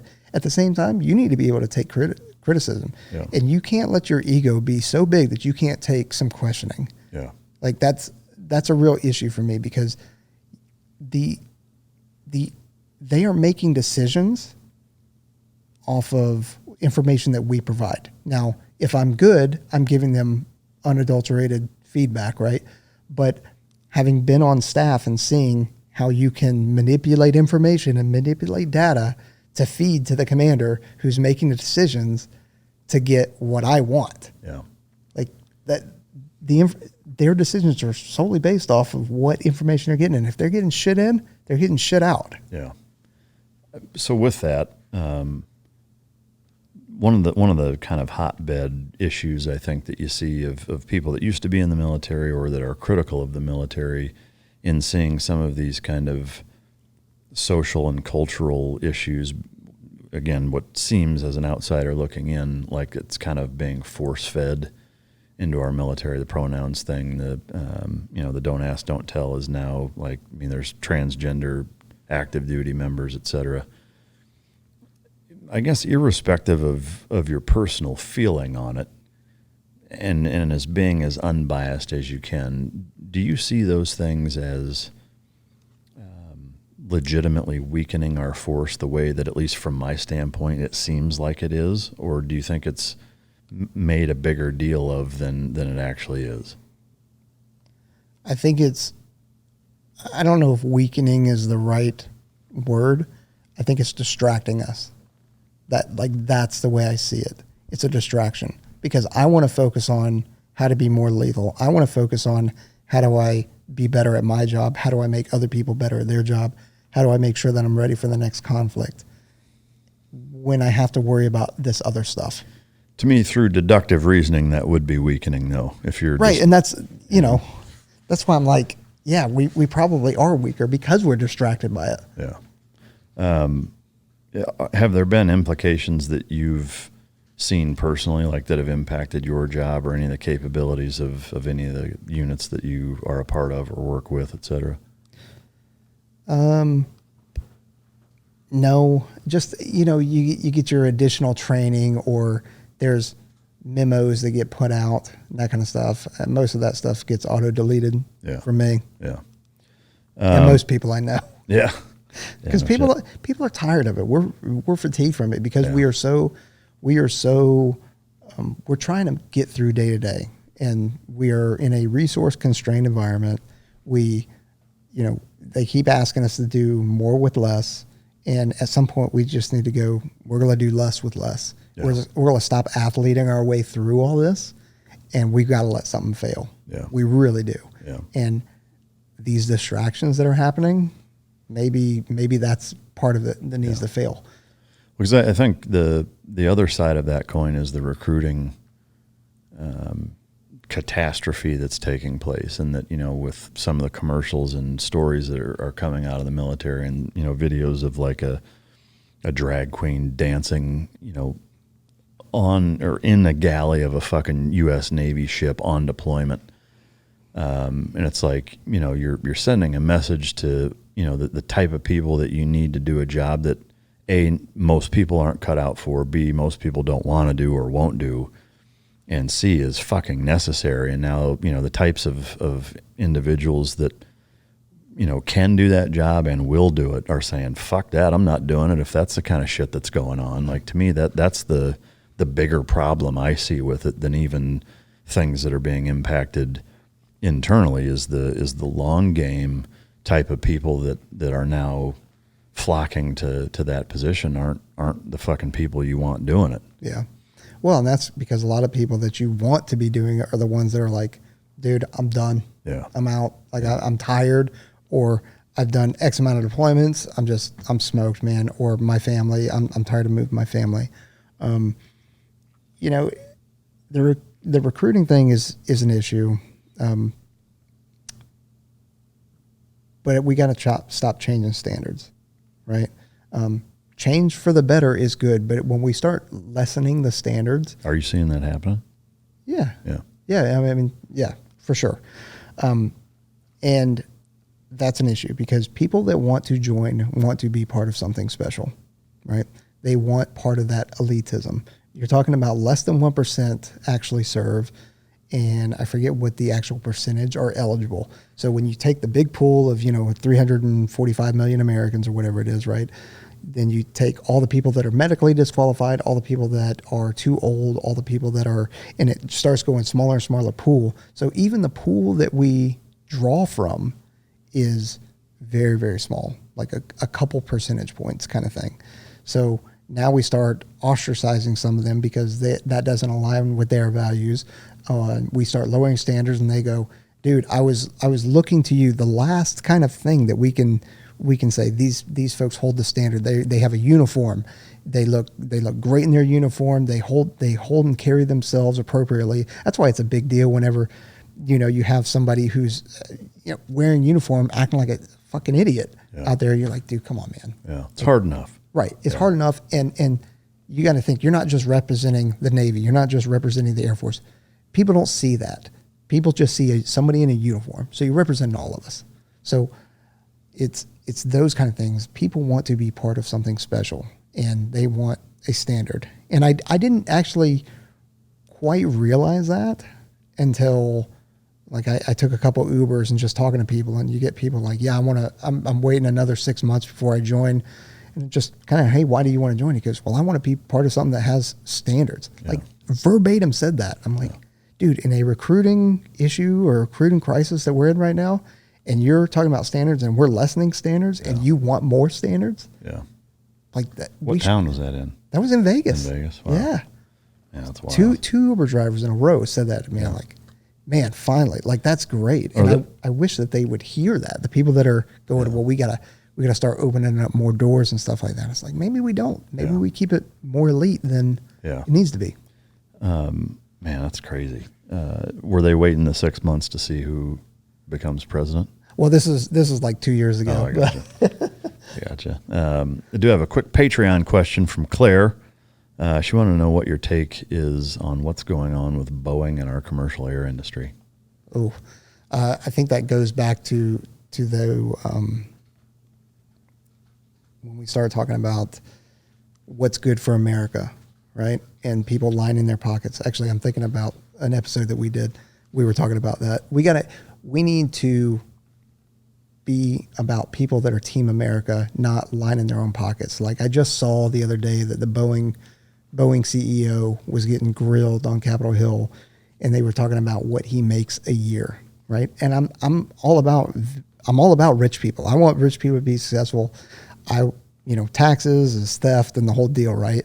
But this guy was making like $32 million a year, and you're like, well, why? When Boeing's having issues right now, the acquisitions process when we go buying planes, you're nickel and diming us about other stuff. If it were me, I would probably take less of a paycheck than he is, and maybe give that out to some of the folks. To me, that's just shitty leadership. I mean, if you're making almost $3 million a month, and to me, like I don't give a fuck what anybody makes. Honestly, I don't care what companies pay their CEOs, whatever, as long as they're doing the fucking right job. Right.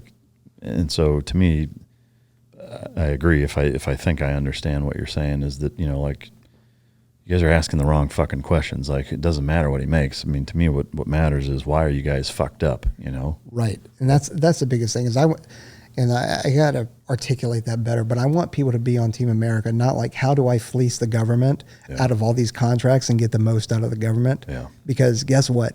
All this shit that we're so proud of, or that we're trying to get, could be gone here in the next couple of years. Yeah. And whether that's because our own doing, you know, with our own politics, or another country, and then what was all that for? Yeah, I agree. A couple of rapid fire operational experience questions, if you don't mind. Is there a most significant challenge that you faced in the field? In the field, I mean, other than being the cold, wet, and hungry kind of thing, just the IEDs. Yeah. The IEDs were the biggest risk factor, I'd say. Yeah. That was man, when you see a tire on the road or some kind of bag or something like that, dealing with that for 6 months, having been blown up, and then you get back home, and then everything you see is kind of a triggering. For for a little bit. It doesn't last. Yeah. But you're still just pretty wound up, and you see things. Yeah. No, I can imagine. I mean, I have imagined. What's what do you consider the biggest accomplishment during your entire time as a CCT?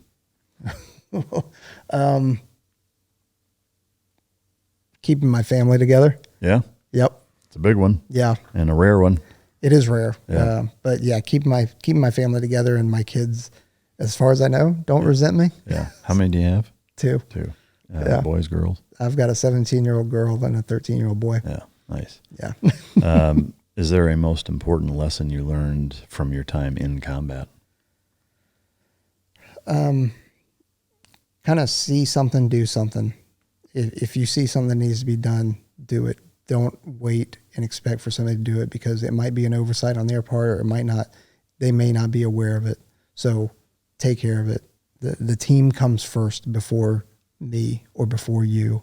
Like, personal stuff can come afterwards. Right now, we've got to take care of the team. We've got to take care of the mission. Yeah. How did your combat experiences shape your views on leadership and teamwork?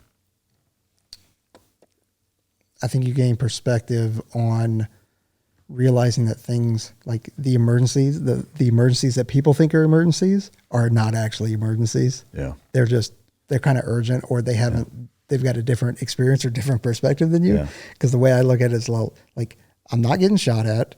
I can breathe. Things aren't too bad right now. Yeah.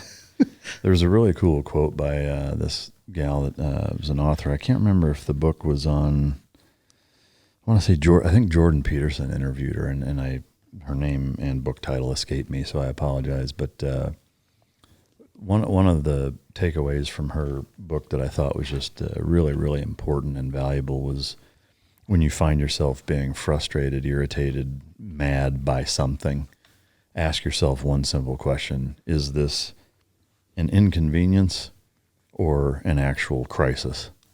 And like 999 times out of 1,000, it's just an inconvenience, and chill the fuck out, just it's so simple, but I find myself trying to adhere to that as often as I can. But so much of it is just your reaction to something. For sure. Yeah. I mean, the stoicism, like, you can control what's in your mind. You can't control other shit. How you respond is the only thing you have control over. One's Ready podcast. Fucking great show. I had Trent on, a couple of years ago.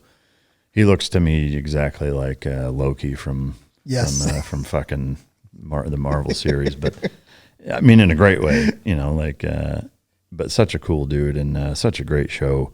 Where did it come from, and kind of what started it? How did you guys decide to do it, and what's your deal with it? Yeah. So it kind of originated from, there was a lot of stuff online that was dated information or just wrong, because once something becomes outdated, nobody goes back through and erases or takes it down. It just remains. Yeah. And so there was a lot of different places, and there was some misinformation out there just because it was out of date and stuff like that. And we had all, much like everybody, started a podcast because of Joe Rogan. Yeah. So it was one of those things where it was originally 4 of us. Like one guy who we all knew each other and kind of brought us together and say, hey, I've had this idea. And then we just kind of took it and ran with it. Yeah. And so the idea was to get relevant information out there, update it constantly, and then give people motivation, advice on how to navigate the Air Force Special Warfare programs and stuff like that. Yeah.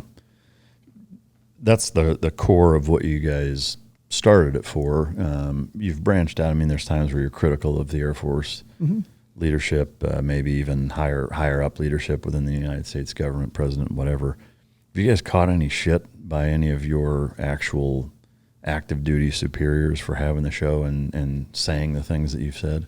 No, amazingly not. I mean, they're aware of it, right? Yeah. It is weird when you have a 4-star that goes like, hey man, I like that episode that you did with, and you're like, dude, are you kidding me? You're listening to this? Yeah. Like, yeah, all the time. Like, okay, that's weird. Yeah. That's really, really weird. Yeah. So we are already tracking that there's several GOs that listen. Yeah. But I think a lot of them actually agree. And, there's a lot to say about this, but Trent got some shit at the very beginning because anything that's different, people don't like. Yeah. We've gotten shit from 06s, some of our own team dudes, but it's like just busting your balls or like specific issues with. Some of it's busting our balls. Some of us going like, man, fuck you guys. Like for real. Yeah. Fuck you guys, and that's fine. I think that could just comes with the territory. That's fine. I say back to you like, okay, well, what have you done to help the community then? Yeah. Because we are not well known. We're not Green Berets. We're not SEALs. We're not PJs. You can, even Rangers, like you pick any of those guys, but you don't really know who we are. Yeah. So we're just trying to help that. Yeah. And help the recruiting crisis and that kind of stuff because we're recruiting for people that are going to serve with us. Yeah. So we want to get the best people. Sure. So not real, like no disciplinary stuff. Trent, like I said, Trent got a little bit of disciplinary stuff at the beginning. Yeah. But it's funny because that same dude that gave him disciplinary stuff now like loves what we're doing. Yeah. Like, cool. Oh, okay. So cool. he came around. Yeah, he came around eventually. But yeah. It's been a lot of fun because what makes it worth it is the messages that you get afterwards. Yeah. Going like, dude, I joined because of you, or I made it through some of the difficult times. And some of the people you meet, I mean, it's fantastic. Yeah. It's really rewarding. No, I agree. I mean, some of the doors that have opened and people that I've met doing this show has been, unexpected and just amazing. Do you have future plans with it to change at all or go somewhere with it? Just continue to do what you're doing with it, or what? So I think it's going to be based off of time, right? So Trent and Aaron are both retired now. Yeah. So they're living the good life. Yeah. And so I'm still active duty, and then I'll still have a little less than a year doing this, and then I can dedicate more time to it. But yeah, we'd like to branch out. Love to have a place like this. Well, you're welcome to come join it. Yeah. Just deconflict the schedule. Have at it. And then it's we'd love to get bigger. Yeah. And even if it morphed into something, if Air Force recruiting or something like that said, you know what, man, we like what you guys are doing, we want to partner up, like we'd do that too. Yeah. Because we just want what's best for the community. And that's not just our community. That's the soft community. That's the big military. Yeah. So that's good stuff. Legacy wise, do you give a shit how you're remembered within the AFSOC community? Do you have I would like to be remembered for X thought in your mind? Just for being a good dude. Yeah. That's like, I don't, like, this is the first time, Mike, that I've really ever talked about deployments and stuff like that. Really? Even on your own show, you don't? I don't really talk about deployments. On purpose? On purpose. Well, I mean, just not because like, oh, I'm a broken man or anything like that. It's just, I don't like talking about myself. So. Well, I will say it does show. It's kind of hard to get some of the stories out of you. But I try. But I mean, to me, that's. I mean, there's always a fine line, right? Of one, not coming across like you're blowing your own horn. Two, obviously you don't want to say things that are going to put any of our brothers in arms in danger. On the same token, though, to your point, even with the recruiting thing, is that, the point or purpose of starting One's Ready and seeing the inadequacies recruiting wise, big military wise, somebody needs to fucking do it, and to me, a guy with your kind of experience, it's the stories that inspire. It's the collection of experiences that, men that go to combat and come home and tell those stories and pass that on is what makes the next generation say, I want to do that. Mm-hmm. Or that say, guys like that are what make this country worth it, and I'm going to go do that same fucking thing. Yeah. And so to me, whether you want to or not, I'm not going to say people are obligated, because you're not, but I will say is that I do think it's important, and I think it's valuable, for guys to share their stories, and, not just from a passing the torch standpoint, but also hopefully from a not reinventing the wheel and not making the same mistakes. I think a lot of the Palestine-Israel protests that you see going on right now are pretty classic examples of history repeating itself, because most of the people doing it have their head buried completely up their ass. And if you said, hey, walk me through from post-World War II resettlement of Jews internationally to as we're sitting here right now, and as it relates to internationally the Jewish people's involvement in resettling or being transplanted, to Jerusalem and where Israel is now, walking through, 1967 to present, Hezbollah, Hamas, like give me the brief overview of that. And I think you'd say, you'd hear, what? Yeah. They'd have no fucking idea what you're talking about, and wouldn't even know that was part of it, or that's a thing. And I think that's, one of, I'm not even going to say our country, I will say one of our species' biggest problems is that, is not knowing where we came from and not learning mistakes that have been made over and over and over, historically, because you see patterns repeating themselves. And I just think it's fucking stupid, especially now with the internet and the technological interconnectivity that we have as human beings with history and knowledge and technology. I mean, it's just like, it's so fucking easy comparative to all other history, and the entire recorded history of human beings. Like, now is the easiest to inform yourself, and people are dumber now than they ever have been. Like, it's fucking embarrassing. Anyway, I'm going off on a fucking tangent. What haven't I asked you? Well, that's right. That's why I was like, I'm just going to let you go, because this is great. Yeah. But I so to your point earlier, I agree with you. We've got to tell stories better, which is because it helps motivate, it helps bring more people in, it keeps people interested, right? We have to. So I appreciate your words on that, and I do agree with you. And then I do agree with you about being able, we are the most connected and also the most dumbest, because you see some of these folks that go around on these campuses or these protests, and they ask simple questions. Yeah, and they have no idea. Yeah, no clue. Embarrassing. What haven't you asked me? I don't know. We hit One's Ready. So I'm currently working at the weapons school, right? So it's the Air Force's version of Top Gun. Nice. Yeah. So we have every asset within the Air Force there. Oh, that's cool. Intel, cyberspace, JTACs, A-10s. What do you do there? So my position is I am the senior enlisted leader. Oh, wow. There. So we do everything. But we are a 5.5-month course that we hold twice a year. And we are taking people that are already instructors in their platform or in their specialty, and then we're bringing them out and we're making them even better. If one of the guys on base, an enlisted guy, gets arrested at Spearmint Rhino, are you the guy that he's coming to stand in front of? Depends on yes. Potentially, yes. Probably. Yeah. You have shit and like I'll that? Go, where were you sitting at? Yeah. Who was dancing for you? Yeah. The fact that you know that tells me what I need to know. I mean, is that a problem, like being that close to Vegas, where you guys are getting in dumb fucking trouble there? Surprisingly, the like marijuana usage rate is on par with the rest of the Air Force. Oh, really? Yep. It's when you start looking at say the Air Force usage or average is 18%.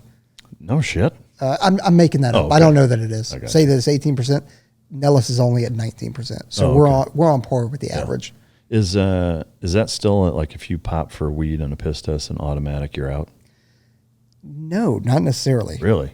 Yeah. Well, that's different than There are some details that can be, negotiated there or navigated there. what would be an example of a pass? When you start talking about the test, right, the piss test, there are, it's a wide range. So you can tell when somebody kind of has a contact high or maybe they've done it once because the subsequent tests, you can see that it drops down. If it stays the same or grows, you can tell their constant usage.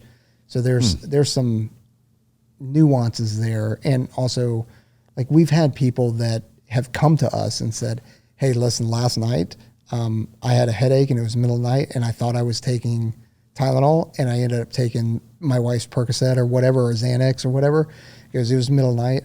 And you go, you as the commander and the command team, you have the option to go, okay, I know your character, you've got a good history, you probably aren't purposely taking Xanax or whatever it is. So, okay, we're going to write this memo that this meeting happened. We're not going to go piss stitch or anything like that. Like, there's some leeway, and that's one of the things that I think commanders need to capitalize on. Yeah. You have a lot of authority as a commander. Discretionary. Right. Yeah. And instead of just going, well, that's what the fucking instruction or the regulation says, so I'm just going to hammer this person. Yeah. Maybe let's realize that probably, I'm going to get pissed at after I say this. Yeah. Maybe we realize that marijuana is probably not that bad. Yeah. And we stop kicking people out for it. Yeah. Yeah, I agree. I mean, to me, I've always had maybe a little different opinion on piss testing. I mean, I have a number of employees and, legally, yeah, I could piss test them. But to me, it's like, if I have to piss test you to find out if you're doing something, then there's not a problem. On the transverse, if I think I need to piss test you, then you're probably not the right fucking person anyway. Like if you're that fucked up to where I suspect that you're on drugs at work, fuck, it doesn't even matter if you're on them at that point. Yeah. Like you're that fucked up to where you got to go, so. But we're fucking promoting drinking. Yeah, I know. We're perfectly okay with alcohol. We promote it. Yeah. No, people can get hammered all night and then show up to work after having finished drinking, 6 hours ago. No, I know. But somebody can't have a little bit of weed. Like, yeah, I don't know. Yeah, I mean, like I said, I'm gonna get pissed at when I get back. I mean, that's not my bag anyway. I don't drink. I don't fuck with edible. I mean, I don't mess with any of that stuff. Like, I don't enjoy it. But that doesn't mean that I don't think that if you're a productive, responsible member of society, that if you want to do that. Granted, you shouldn't be driving, shouldn't do it when you have a 3-year-old at home and, and you're too incapacitated to respond to an emergency. Like, use your fucking head. But I don't think, I mean, to me, the irony is it's like you trust our guys, whether it's your guys or our guys. I mean, like you trust your guys to be in command of a multi-million, or in some cases, I mean, some of those planes, aren't they billions of dollars? Like, isn't an F-22 like $2 billion fucking dollars a piece or something? No, stupid? but when you talk about million? Yeah, I mean it's in stupid. it's in the hundreds. Yeah, so you trust these people, these we'll call them employees, to be in charge of and command and take people's lives, but you're saying, oh, you fucking smoked a joint over the weekend, you're out. Yeah. Like, that's just, to me, that's past absurd. It's wild. It's just dumb. Like, holy fuck. Anyway, anything else you want to mention before we? No, but before we go, I did bring you a gift. Oh, I brought you a couple gifts, really. But dude, that's awesome. So this is a 30 Mike training shell cool. from an A-10 that was fired a couple of weeks ago. Awesome. So man, I wanted to bring it into you. Yeah, well, I'm going to put it right up there with. There's a World War II bayonet, a Winchester M1 bayonet. Nice. From actually, no, maybe it's World War I. I'll have to check. Thank you for that. That's awesome. Definitely put it up there. The guy that gave me that bayonet is actually the owner of Champion Choice Silver, which makes what's in this box. It's a gift for you as well. Thank you. As well as a coin. Appreciate it. Thank you for coming. Hopefully you can find a place to don what's in that black box if you want to open it up and show it to the camera. But you're not kidding. Yeah, so you get the old mic drop shit kicker buckle. So thanks to John Johnston out in California, a big supporter of the show that donated those, and Champion Choice Silver for making them. Dude, that's awesome. Yeah. Yeah, thank you. Yeah, absolutely. All right. To you guys, hope you enjoyed it. I want to thank you for taking the time to come here, especially on active duty. I know that can be a little dicey going on shows, even though you have one. I appreciate your service to this country and everything that you've done, man. And it's an honor to have you sit on the couch. No, I appreciate it. Thanks for the invite, and thanks for, man, you're awesome, and keep doing what you're doing. And I really appreciate the opportunity. Yeah. Thanks for coming. Hope you guys enjoyed it. If you didn't, you can choke yourself. And until next time, this is Mic Drop.